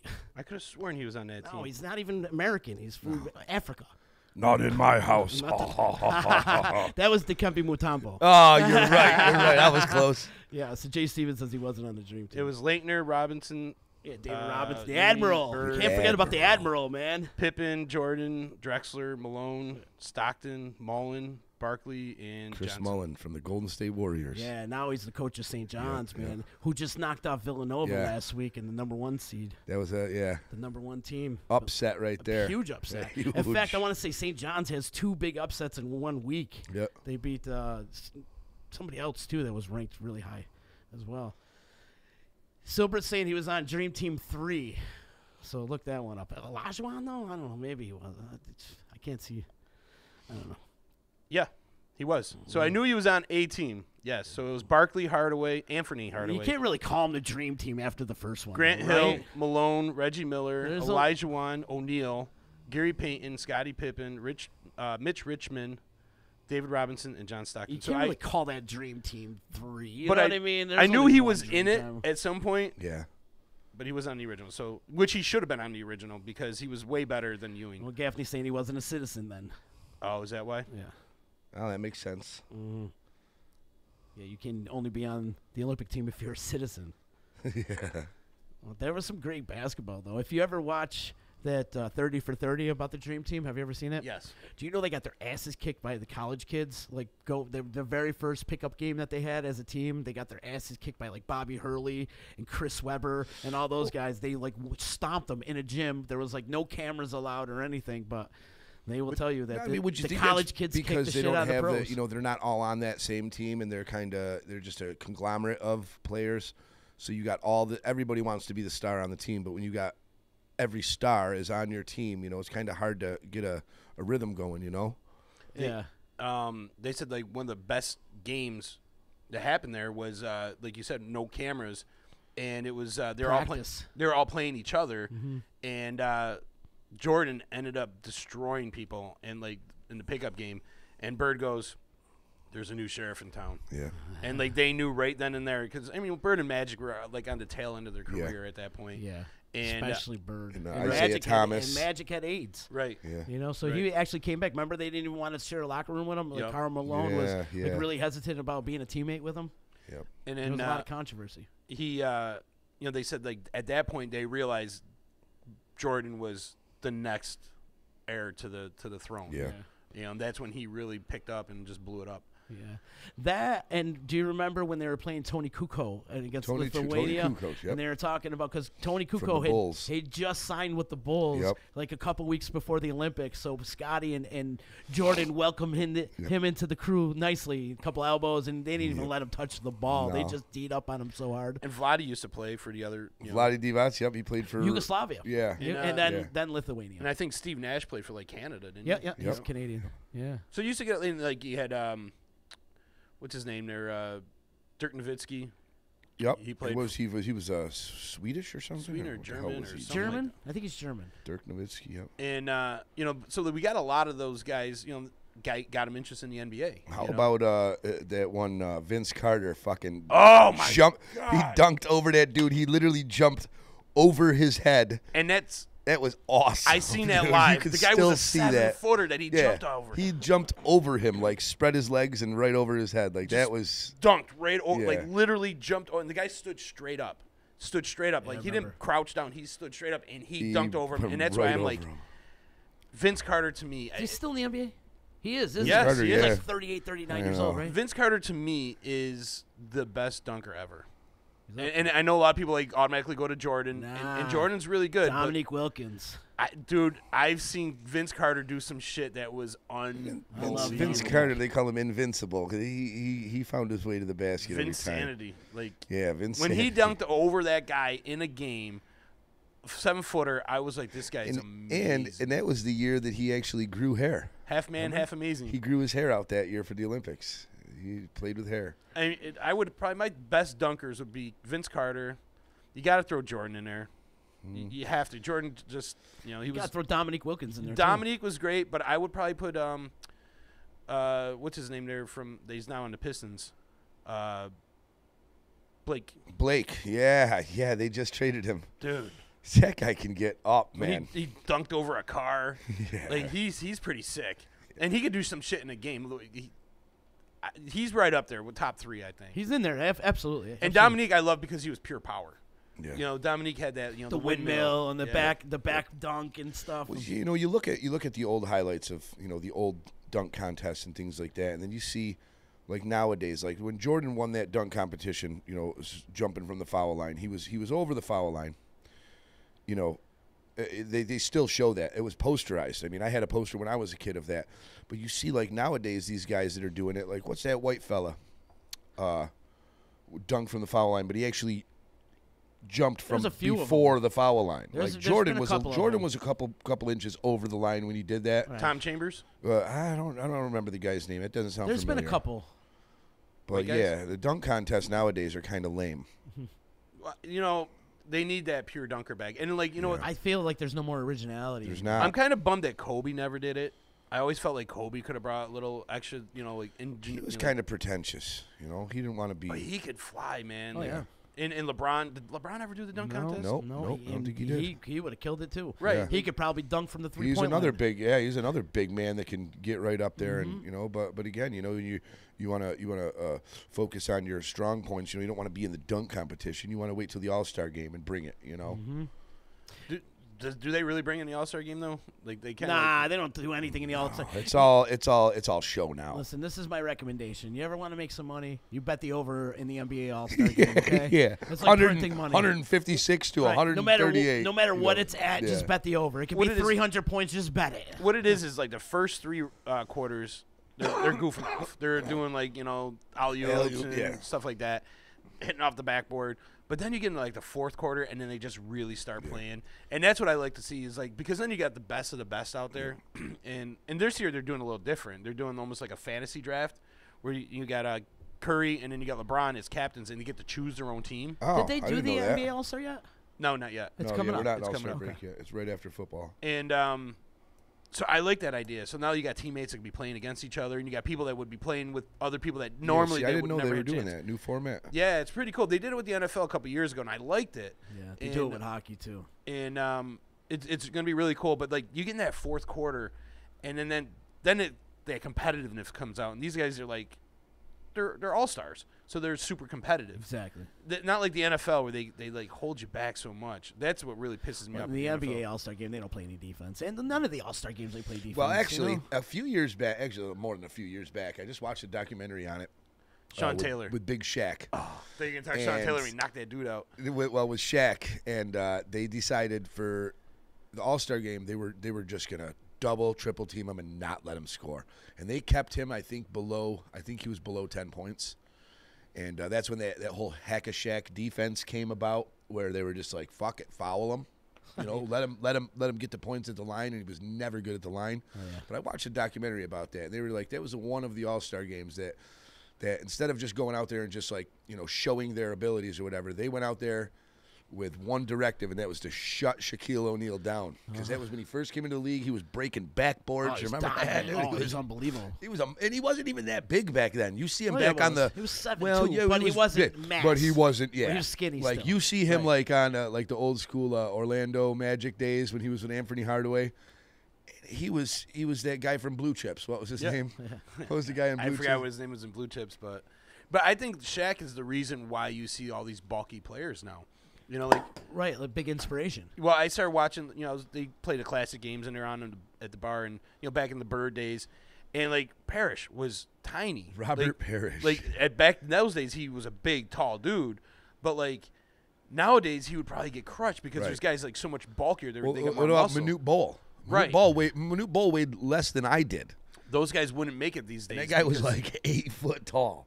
I mean, you got point guards that are jacked right now. Yeah. I mean, they got freaking guns on them. And you watch these old clips, and these guys were tiny. They were like John skinny. Stockton size. Right. They were skinny Some little guy dudes. you see at Carl's Drugs, to picking up his prescription. They all look like, Stephen Curry. Yeah. You know? But now you got these, because you had guys like Shaq coming in, and, Alonzo Mourning had to beef up.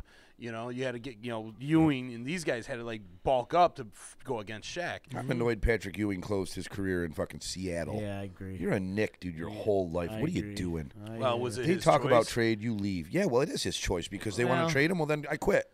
Yeah, but retire me as a Nick. He felt like he could still continue his career. That was it's his, like that's Shaquille his O'Neal being on the first Celtics. mistake. I think personally, Patrick Ewing being at Georgetown right now is a great move for him, and Oh, hopefully yeah. he sticks there. Yeah, but didn't he become like an assistant coach in Seattle for a while too? Yeah, he did. So actually, kind of helped out a little bit. Yeah, he did. He became an assistant, and then that pretty much landed him the Georgetown gig. Well, that yeah. and him being Patrick Ewing. Yeah. Yeah, he Patrick Ewing looks like he melted. You mentioned Manute. You mentioned Manute Bol. He was the one that coined the phrase "my bad." That was him. Yeah, that all came from him. That he was the very first one to use that little Manute the Bol, little my phrase. bad. My bad. Yeah.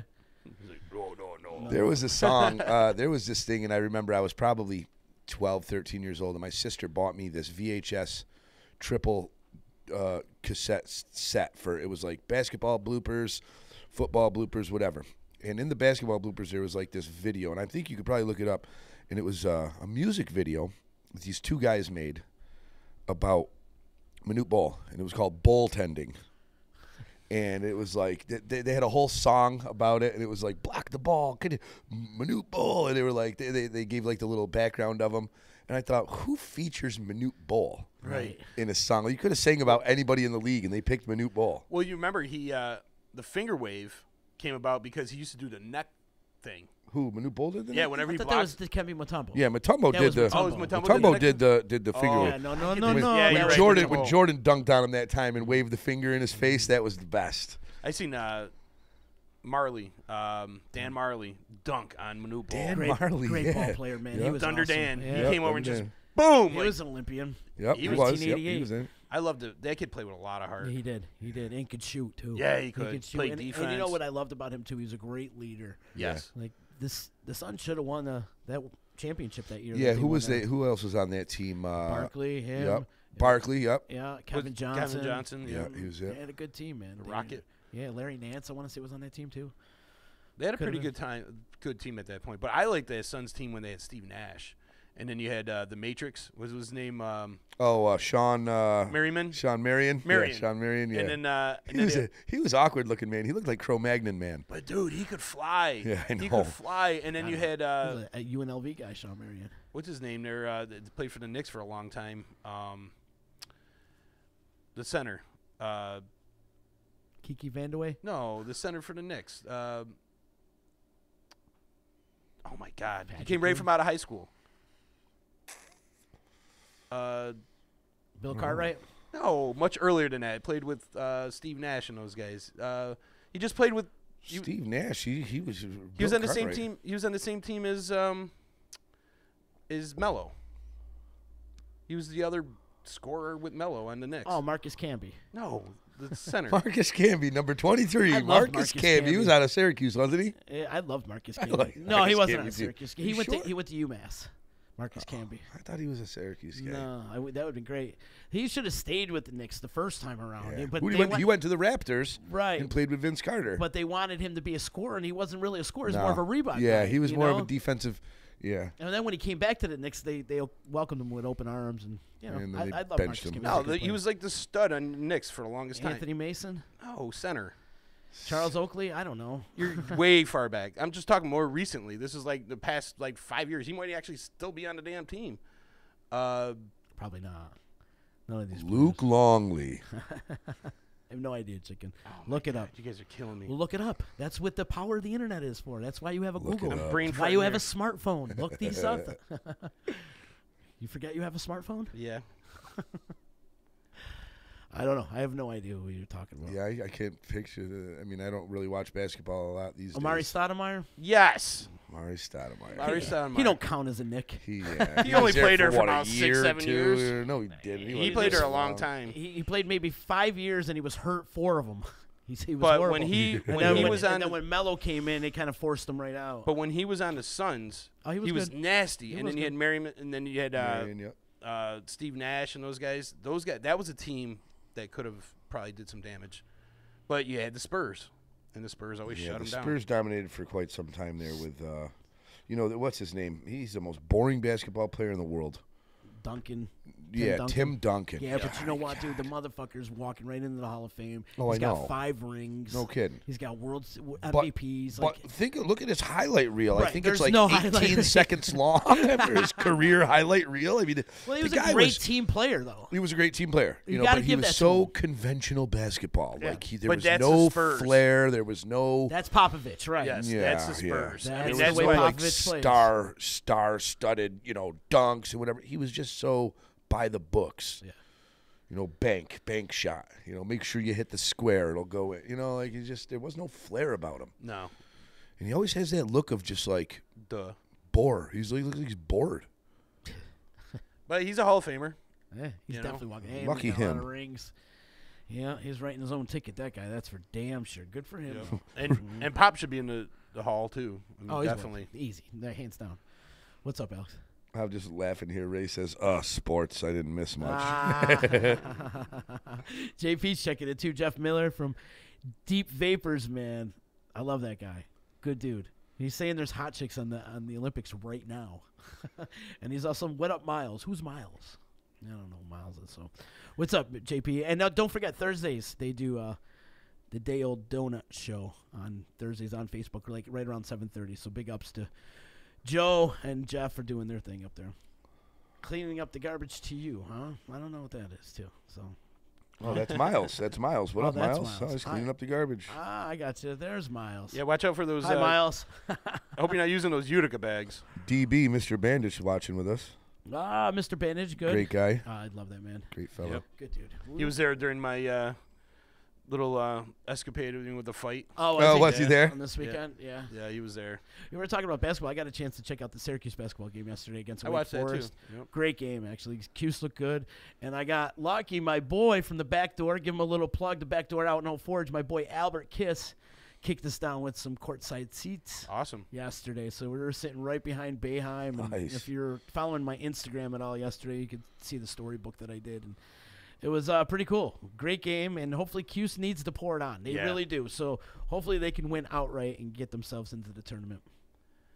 Yeah, this team isn't as strong as teams past. No, but I'll tell you, Tyus Battle is He was balling. unbelievable. And let me tell you, too. You think he's one and done? O'Shea, I hope not. Well, he played last year, so he's not a one-done. Oh. He was on the team last year. And O'Shea Brissett, that kid is unbelievable, too, man. He could shoot. So hopefully they can keep it together because they do have a decent little nucleus that can hopefully carry over into next year. But, let's get through this year first and worry about next year. Yeah. Hey, all you got to do is get in the tournament. That's all you got to do. Right. It's a whole nother season. The season starts all over again once the tournament gets into place. And What do you think? Do you think they got it? Think they'll get in? I think they'll get in. I don't know how far they're going to go. They're not really deep. That's the problem is they're not really deep this year. They play their 5 guys. They got their 6 guy. They got the white boy coming off the bench from where's he from? Yugoslavia or wherever the hell he's from. And then they've got this redshirt freshman too. They keep putting in. So, but they're not deep after that. They got nobody else. I always find like Syracuse, like when they kind of like back into the tournament, they end up doing a little bit better than sometimes when they you think they're gonna roll it.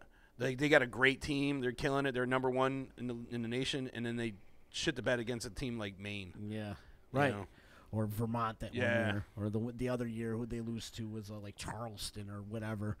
The one year they were like Richmond. It was. And this was back when I was in high school. They were like the number 2 seed going into that tournament, and they lost the first round to Richmond. I was like, what? What are you guys doing? Then that one year they were the 2nd seed going in, and they lost to Vermont. I was like, how do you lose to Vermont? So you thought they were gonna roll people, and they shit the bed, and then other years they kind of back in and they go a little bit further. Like that one year they went to I think they went to the Final Four, and they kind of backed in that year.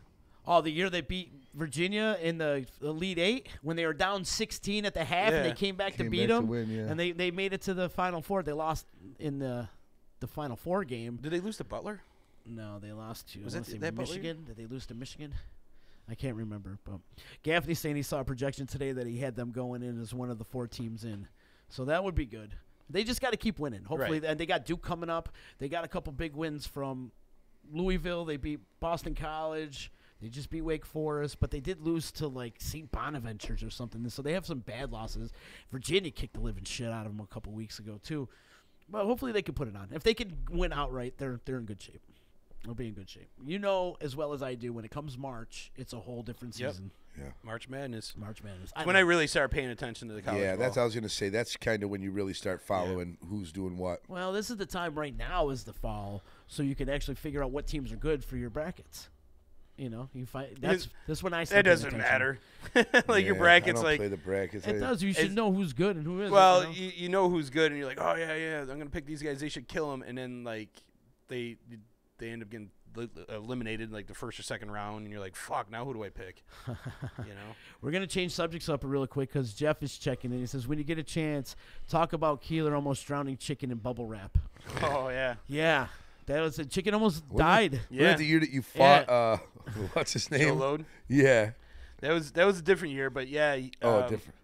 Keeler put me into bubble wrap. We decided to do it. It was when the Elian Gonzalez, wasn't that his name? Elian Gonzalez. That poor kid. And we were like, oh, we could set him back in bubble wrap. Who? Elian Gonzalez. He fucking floated over here from Cuba or something. Oh, yeah. Little guy. Remember. Okay. So he was on Oprah and shit. Like 20 years ago. Yeah. Yeah. Well, dude, this was like 1999-ish. Yeah. So, so we put me on. I wasn't supposed to do it. It was supposed to be this other guy, Radio Shack John, that was supposed to do it, and he was about $110, soaking wet. Like, I could have picked him right up and threw him right out of the water.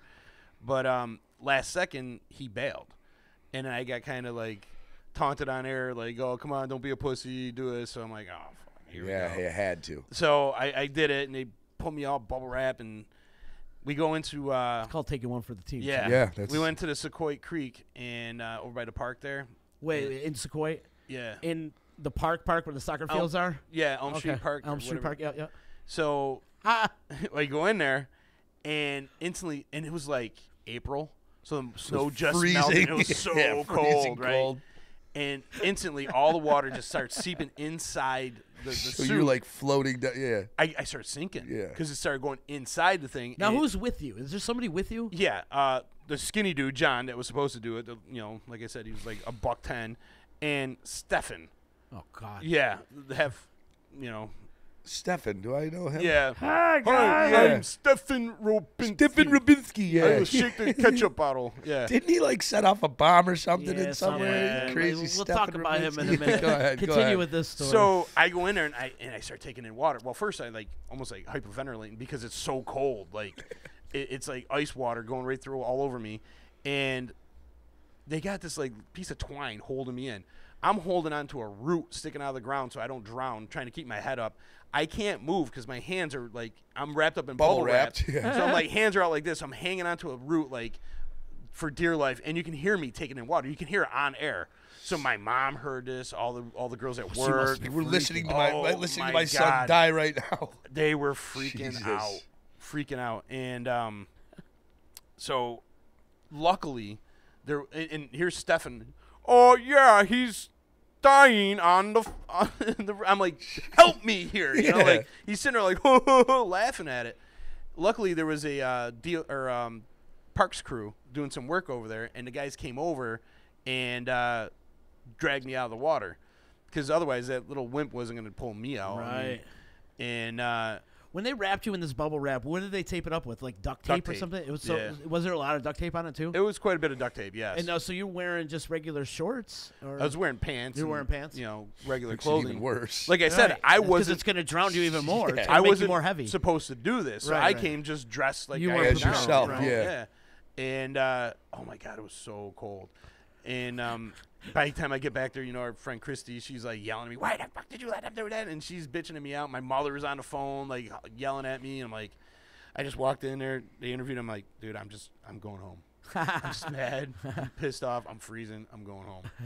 And I heard on air in the background, and you can literally hear me. It made the best of, but you can literally hear me choking, like drowning in the water. Man. It was potentially his last few minutes alive, and they were all laughing at him. And Stefan Rabinski's not even throwing him a bone here. Yeah, and like, give me a hand, dude, you know? But it was weird because, like, 2 years later, it was all, like, Jackass did the same thing. And they actually succeeded. That's one of those Open that things. door? Absolutely. We got a guest coming in. Oh, my boy. Yeah, we got a guest coming in right now. We've been locking the door. For obvious reasons. But then I ended up with pink eye the next day. Did you really? Yeah, I ended up getting pink eye the next day. You think from the water? Probably for being so cold. From all the fungus and whatever else is in there? But man, that was not fun. No, it doesn't sound fun. That was at not fun at all. Yeah, I Help caught a yourself lot to of a heat beer. after that one. Ease1 in the house with us. Hi, DJ buddy. Ease1. Hi, buddy. What's happening? Right there. Right here, bro. Right there. Sit next Sit to down, Alex. man. You're in, brother. Yeah, You're buddy. in. My man. East1 and I just hit it. Jeff wants to know if he could watch it anywhere. That wasn't videotaped, was it? No, Chicken? no. But it is recorded. It was on a Keeler Best of, so Okay. you can definitely hear it.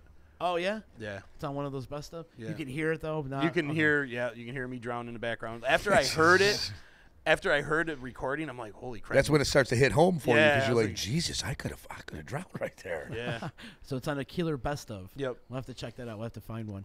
And then also, when you mentioned that earlier, Alex, when he fought Joe Lode. Yeah. Yeah. And actually, we had, who was it? Rock Graziano dropped off that videotape. We got to put Yeah, that yeah. up, man.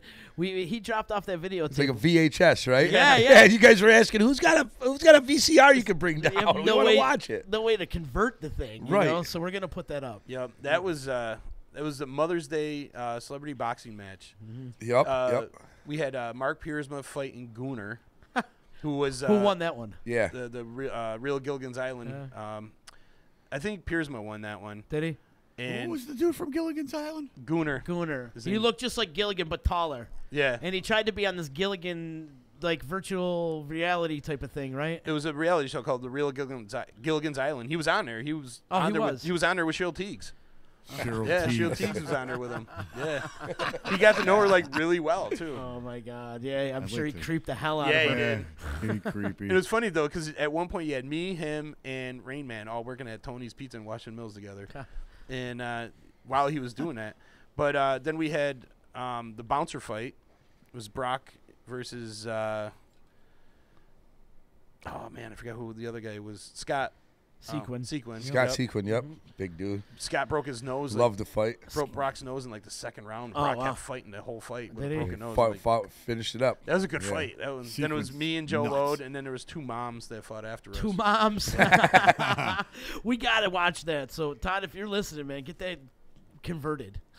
Joe said that he would donate $50 per round that I stood standing. Yeah. Like, you son of a bitch, you ain't knocking me out. Yeah, we got to see that. He literally Gotta almost see knocked that. me out of the ring. Did Have he? you been Yeah. knocked out before? No.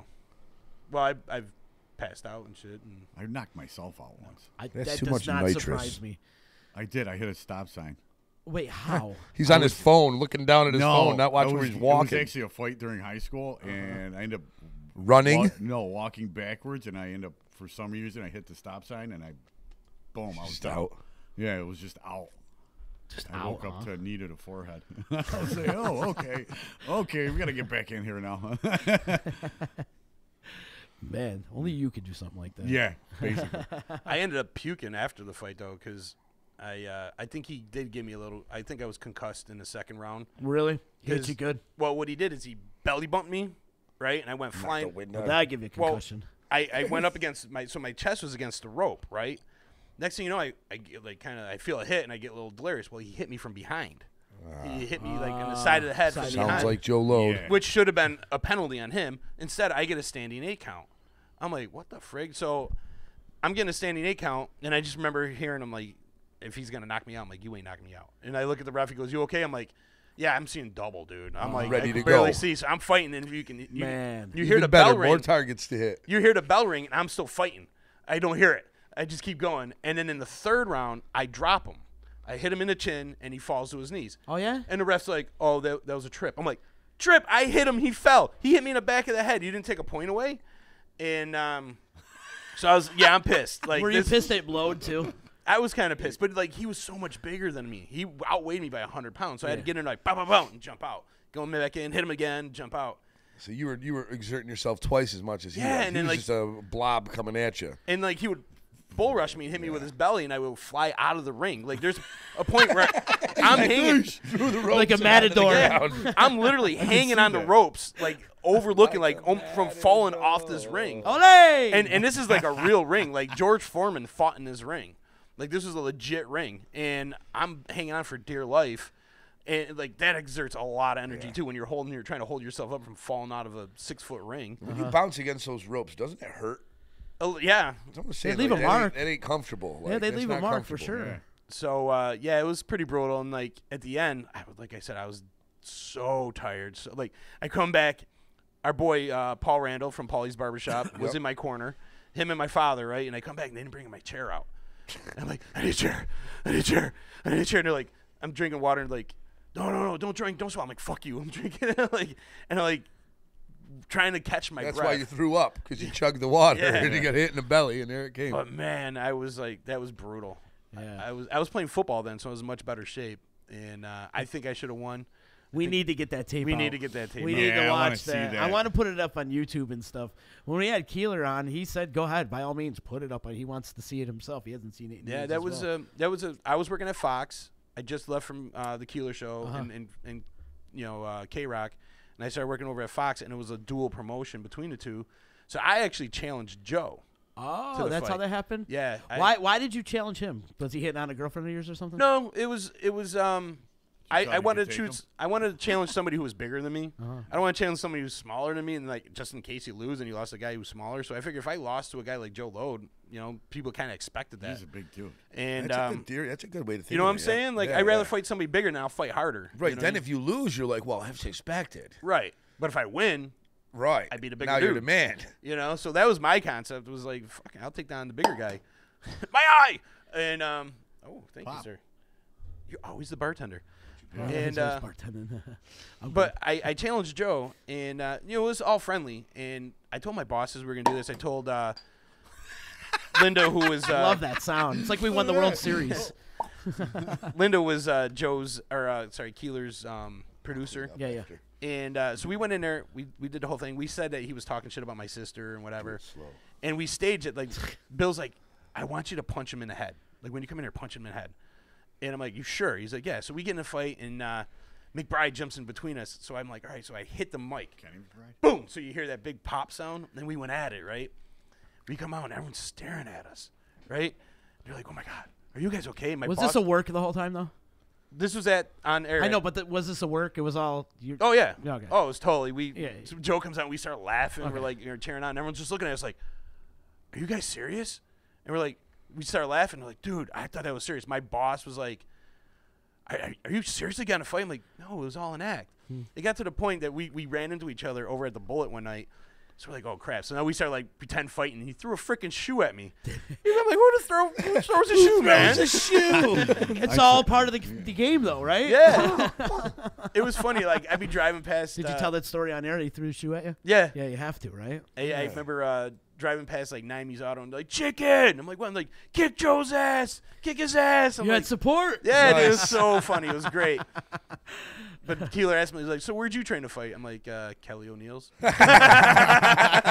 Kelly O'Neill's. Nice.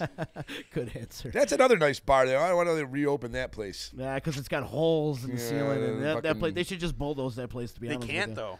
It's like a historical It's historical, building. yeah. They're really? not allowed to do nothing with You it. got to, like, rebuild it or whatever. Yeah, Kelly O'Neill's one of the first bars I was ever welcomed into at my young age of 14, everybody drank there at 15. 13. Coach's Corner was mine. Mine, too. Coach's Corner. Corner. And then the Dev was another one. Yeah. What about, what was the name of it? Yep. Trappers? Yeah, that Trapper. I was just talking about Holy Trappers shit, the other man. night. I think I was like fucking 12 or 13 years old the first time I went there. I was there with Big J Santillo, rest in peace. Matt Geis, Larry Schumacher, rest in peace. They were like, we're going to the bar. And here I am. I watched cartoons this afternoon. I said, for what? What are we doing? We're going to drink beer at this bar. I thought, who am I? They're not going to let me in there. Howard they and James, opened, right? they welcomed me in with open arms, man. Howard and James, wasn't it? Yeah, Yeah. yeah. I've been there a few times. Down in the nice part, man. They're like, come on in. There was always a brawl in that place. See, it was like Oh, Winston's. It's like Winston's. Winston's. Is that place still open? We walked into Yeah, it's a Winston's pirate one night club. for Dart League, and the first guy we encountered yelled, "Get down, it's the cops!" Remember that? We were the only 4 white guys in the entire building. Yeah, then we walked in. They thought we were the cops. And Get we're down, just it's here the to shoot cops, he darts, said. guys. That was a lot of fun, though. We had a Yeah, great we time. in did. that Those guys bar. were great. They were Winston's great. always put on a good. They They, did. They always welcomed us. Great care of us. And then they had that DJ. Remember the ladies were out there dancing and twerking their asses off, and I was like, Twerking man, before twerking. yeah, we're in the wrong building here, bro. Like, We were on our way from a party to go to Trappers, and we had a bunch of my friends in a Dodge Omni. Right, we had about like 6 people in a Dodge Omni, and we put Sam Familaro, Murdoch. Yeah. We put him in the back of the trunk. Right, we get pulled over. My buddy ran at the red light. Murdoch. And Murdoch, Count Botafuco, whatever, Devil Sam, and so we get pulled over by the cops. Right, and he gives he's talking to my friend Nelson, like he let us go. yeah. And I was in here in the back of the trunk. You hear, say thank you from the trunk. And we're like, thank you? like, we totally could have gotten in so much trouble. I mean, we got that's people hilarious. stashed everywhere. Kate's checking, and she's saying, looking good, fellas, and she's going to come in and drop off the hat this week. Oh, right. She said her the kitty kids are hat. trying to wear it to school. She had made a hat for comedian Dave Abduck. Yes. From Rochester. It's because his nickname back in the day was Titty Head. And so she made a titty head hat for him. So we have to give that to him. And in fact, I was talking to him like last week or something like that. I was like, I still got to get you that hat. So he's like, send it whenever you can. So That's great. yeah, yep. And It's awesome. Emery's saying he's not here. Remember that place? Yeah, the bar. He's not here. It was That was across the wild. street from Yeah, he's Same not Old here. Mo. That was a wild one, He's too. not here. Didn't that place end up burning down or something, or they had a big fire there? Because they were It was on actually the one of the corner in first Mohawk bars. Street, Yeah, right? it was on the corner of was it Whitesboro Street or something? Like right near the Same Old M&O or M&O. Oh, right. yeah. I'm in all. And they were actually the first bar, other than Elby's, that had the backyard. You know, they fenced off the backyard, and they made it accessible to the customers where you can take your beer outside and hang out in the backyard. He's Not Here was one of the first bars that did that, and then Elby's followed suit with that. Remember Elby's? They had that good whole name big. They for a built bar. that big deck out back and everything, yeah. and that was cool. Oh, yeah. Like The a lot Gills of- had that, too. yeah, back then there was not a lot of bars that you can actually take your beer outside. You know. Yep. And in the summertime, you want to be outside. You want to be out in the sun. Like, it's just like O'Donnell's does now. And Lucan's is building a deck this year. And Sanctuary is, all deck. See, I always thought the electric company needed a deck. Where's nowhere's to put it? I know. That was the only problem. Is like if you Nowhere's had to one put like it. on the outside, like in the back. I say the electric company, we could have done a rooftop bar. We go up and That feed roof, the birds. You would have fell feed down the birds roof. on the way. You would have fell through it. Yeah. Remember your office, Z, in the back? There was that chunk of ice, and we were out back feeding the birds, and you said, man, I can't wait till that fucking chunk of ice falls down and goes through the roof of my office. And I thought, why? Because in my head, I'm like, that would ruin your place. And in your head, you were thinking, yeah, that's going to ruin my place. Like, that's insurance money. I didn't get there was a huge chunk of ice, man. I think got to be about 3 foot around. No, I was actually trying to get the landlord to do something. And then you had the that's the whole squirrels that reason lived why up we underneath left.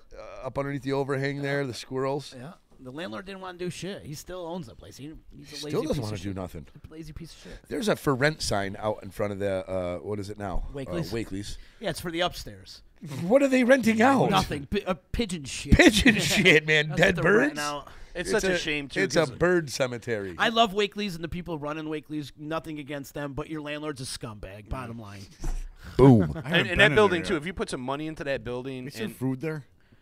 Yeah, they got good food. They got Oh, great wow. food. They got actually. great food. Wakely's is a great place, man. Yeah, and they I've got never great been in there. It's awesome in there, and Never they got been great inside. entertainment. They got kind of pigeonholed with the whole not using your cell phone type of thing. And Yeah. but that's not the thing anymore. They shot themselves in both feet. They did. They early did. on, But they're and they still didn't have trying to- anybody in there last but summer. I tell you what, you want to go in there and grab a great UC. Like I don't drink beer on tap because Me neither. like draft Nobody beer. cleans Because their nobody lines. cleans their Right. lines. Yeah, it's what's vinegar. his Every name time you get died? it, it But sucks. you go in there. The old man died. The one that used to guy go that around. used to go around and Yeah. clean the lines. Yeah. Well, you go into Wakely's and you get a draft of UC there. It's so clean and it's great. Really? They give you in a nice mug, and $3. Yeah, $3 know, drafts. $3. Yeah. See, that's like at O'Donnell's. Like we have what 21 or 22 beers on tap, and it's the mathematics of it all.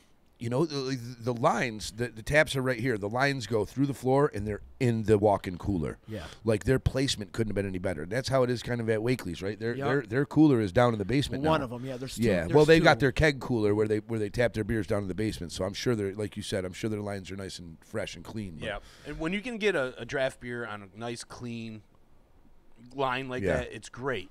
But you know, like you said, it's a crapshoot. Sometimes you go in there and it's like sour. And Well, it's like I went one of the last years that we played darts together. We went to the Auburn, and I walked up and I says, "Can I get a UC bottle?" No. Can I get a UC can? No. I said, "Well, what do you got in bottles?" She said, "Like PBR, Coors Light, Bud Light, whatever, the regulars." I says, "Nah, give me the UC draft." I got Did you get sick? sick. I was driving. I was with Emily. I'm on the car ride home, and I'm throwing up out the window. And she's like, "How did you get so drunk?" And I'm like, "I'm not that drunk." I'm like, and it was the beer lines. Yeah. You know, I'm not used to draft beer. Like I don't drink draft and if beer. you ever see like when they pull up the guards and stuff, disgusting. And it it's looks like that snot. moldy black and It's brown. disgusting, man. Ugh. That's fucking gross. The mold and Fleming. disgusting shit that lives in those lines. Oh, yeah. And our PSA for the day, bar owners, clean your beer lines. If you're going to have draft beer, clean your beer lines. Good in your lads. You're going to get sick. Yes, People are going to get sick from drinking non-clean lines. It's like what bar was that? Like I think it was the Venue over there that it's not open anymore. But it was like their lines were terrible. Every time I grabbed the UC, it was flat, it was just sour. Disgusting. I'm like, I'm just glad it's not shots anymore. I used to always call it shits because Shits, I remember one time and I thought they're doing this whole new thing in there. It's like the sports bar, whatever. I walked in there, I almost lost a shoe. Yeah. The floor was so sticky and Sticky. disgusting, and I thought, man, nothing's changed. No. From the EC scumbags. Remember they put Yeah. that out there, the EC scumbags, Yeah, and then we're everybody's, you know what, we're going to embrace that instead of be angry about it. And you know what's funny is I always used to go to the electric company as a place that escaped the douchebags, right? You know, and then like when But you had the biggest douchebag owning the place. But then when you went to the shots, it was like all the douchebags came there. Yeah. So it was like I felt like I was masturbating in my mom's room. You know, it was like you know, using her pillow to clean up. you know, you're just like this ain't right, man. Like Christ. it's, I pissed all no over the floor with douchebags here. shots. I go, it's too fucking clean in this bathroom. I go, Oh, man, it was dirty there. But that's what I do miss about the electric company was that that safe haven from douchebags. Yeah. You know, you could walk in, you knew the bartender, you knew the bouncers, you know, like everybody was in decent spirits. Nobody was trying to beat each other up. Z's mom was never a selling bad Jello time. shots in the back corner. Shout out to Mama Z. That was great. yeah, see, she had fun, man. I got a lot of St. Patrick's actually I got a Day lot of memorabilia from the EC. Actually, on the side of my house right now. Remember that bird cage they used to hang in the front window for years You and have years and that? years? It's on the side of my house. still It's have the hanging in my mannequin, too? garden. No, I sold the mannequin. Did you? I sold the mannequin to one of my ex-girlfriends. She ran a thrift shop. Oh, cool. And she bought it. At least it's going to use. Yeah, yeah. Who got She the still organ? has it. She still has it today. Her nipples still pierced and everything. What about the organ? Didn't you have like Yeah, I Oh, think that I- old. did have an organ. Yeah, up Maybe- in the front window on the other side, Yeah. not the main entrance I, side. I but think maybe Bobby took that back. Actually, that was Bob Miller? Bob Miller's Bob fault. Miller. I think Yeah. he may have taken He's that great, back. man. I love Bob Miller too. Uh-huh. I see all his fishing videos on Facebook. He's great. Kate said misfits welcomed. Yeah, And- that was it, man. yeah. And you know what's funny is like And we're carrying that over here to EC Radio. and Kate was the other the bartender there, Mm-hmm. you know. Ray's saying her 30th surprise birthday party with Ryan, with my electric company, was hands down the best fucking night of my life. Awesome. That's awesome. Speaking of which, I was talking to Michelle at O'Donnell's was doing this little number with her fingers like this, and I'm like, oh my god, you remember my friend Kate? Yeah. Yeah, I was used to see his fingers going, Yeah!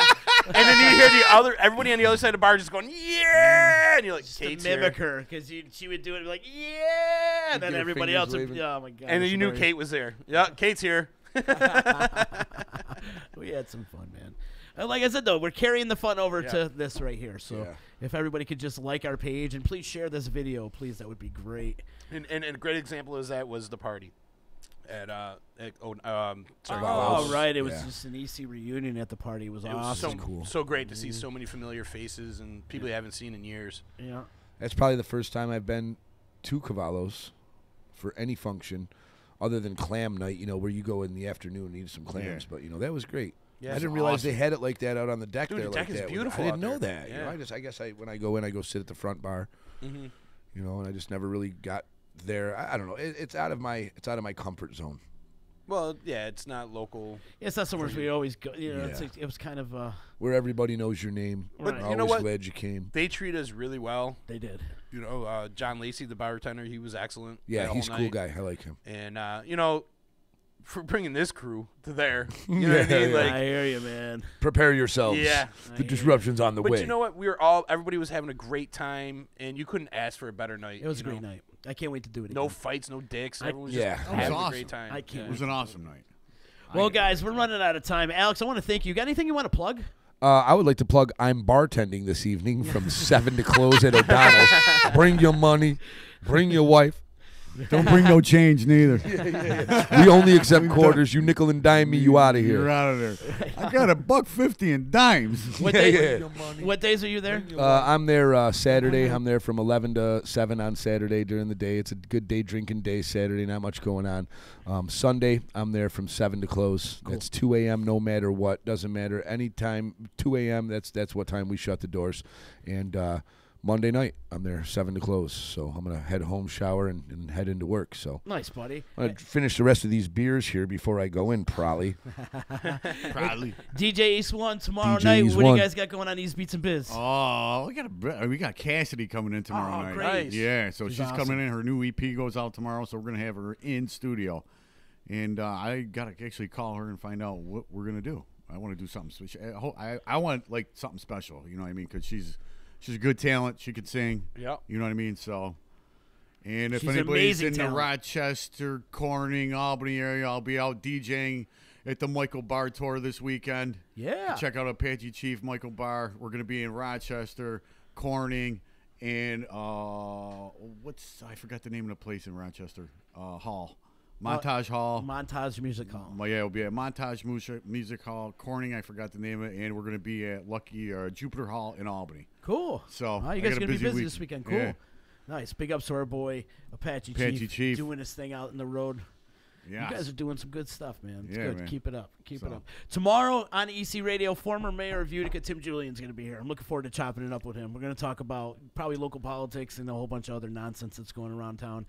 And, and then what else I got going on? Old Main is going to be here this week. The great band Old Main. They're going to be here on Thursday. Really? And also my buddy Rick Short's going to pop in sometime this week. So we've got a lot of good things to look forward to. And I also got to remind everybody I won't be around next week. So we're going to do a show on Monday and Tuesday, and then the rest of the week I am off. So I'll be doing some live hits from Vegas and whatnot. So it's going to be a lot of fun. We still have T-shirts for sale. Yeah, we got a lot of T-shirts for sale. So if anybody wants the anniversary white edition of the T-shirt, hit us up. Chicken's got them all back here on order and up and all ready to go. So the T-shirts for sale. They're only $15. Yep. So pop on down to the studio or however you need to. Chicken, how come you haven't brought any of those down to the bar? Yeah, you should just bring them to the bar and sell them. Wow, because Some I'm right usually out the, working. Right out of the trunk. Yeah. Why not? Got T-shirts. It's been done before. I know, right? I probably should. Yeah. I also want to tell everybody they can subscribe to our YouTube channel. Please like and subscribe, retweet, tweet, all comment, all that. Everything disruption. If you could, please, it would be helping us out a lot. Also, got to give some love and respect out to our sponsors, Priceless Inspection, our boy Josh Amodio. Give him a call today if you need your home inspected. 315-525-8725. If you want to get your home inspected before you sell your house, before you put it up for the market, or if you're interested in buying a house, Josh will come in there and inspect it for you. He's got detailed reports. He takes his time, does it right. Construction's in his blood. So give him a call today, 315-525-8725. And I want to thank Josh for believing in us here on Disruption Networks, EC Radio, the D-Line, Ease Beats and Biz, and everything they do for us around here. Also, our girls from Property Sisters of Mohawk Valley, our girl Adeline will be doing her show, Home Free Podcast, coming up at 7 o'clock. So she'll be doing that. Give them a call if you want to buy a house, if you're in the market for buying a home. The real estate property is going up in Utica. I mean, it's flying. Yeah. Property is hot in Utica. The real estate market is going through the roof. People are selling homes and buying homes, and it's a buyer's market right now. So give them a call today, 315-735-2222, or go to centralnewyorkhomes.com. And I'd say, listen to her podcast, man, because if you got any questions or, anything in that area, whether it's construction or whatever, she's got people chiming in all the time, all kinds of experts that could give, help you out. Very knowledgeable. Very knowledgeable. And she's awesome. We love her. So, Addie, thanks for everything you do. And listen to the Home Free Podcast. It's going to be up around 7 o'clock tonight. So, and also, if you're a business looking to spend some money and you want to get you would need some marketing done and you want to get your business out there in a creative, effective way, hit us up here at Disruption Network. We got some cool things that we're doing around here, and we can help grow your business, that's for sure. And don't forget about Back Talk tomorrow. Back Talk at 11 a.m. Me and Tommy Drama will be here doing our thing, I'm sure. We're talking about Trump. All we ever talk about. Oh, my God. He's a huge Trump supporter. For anyone who doesn't know Tommy, he's a huge he loves Trump supporter. Oh, my God. He headed up one of their campaigns. He's done a lot for the... Yep. And he loves. He works him. He's got Trump T-shirts, hats, everything, man. That's tomorrow at 11 a.m. You can hear about all that. He's got a flip tattoo on his arm. Flip hair. He's got a comb. He's got a funny. He's got one of those lip tattoos where he pulls his lip down. Trump. It's a comb over. He's got on his fingers like that's what's tattooed on his fingers. Comb over tattoo on his lip.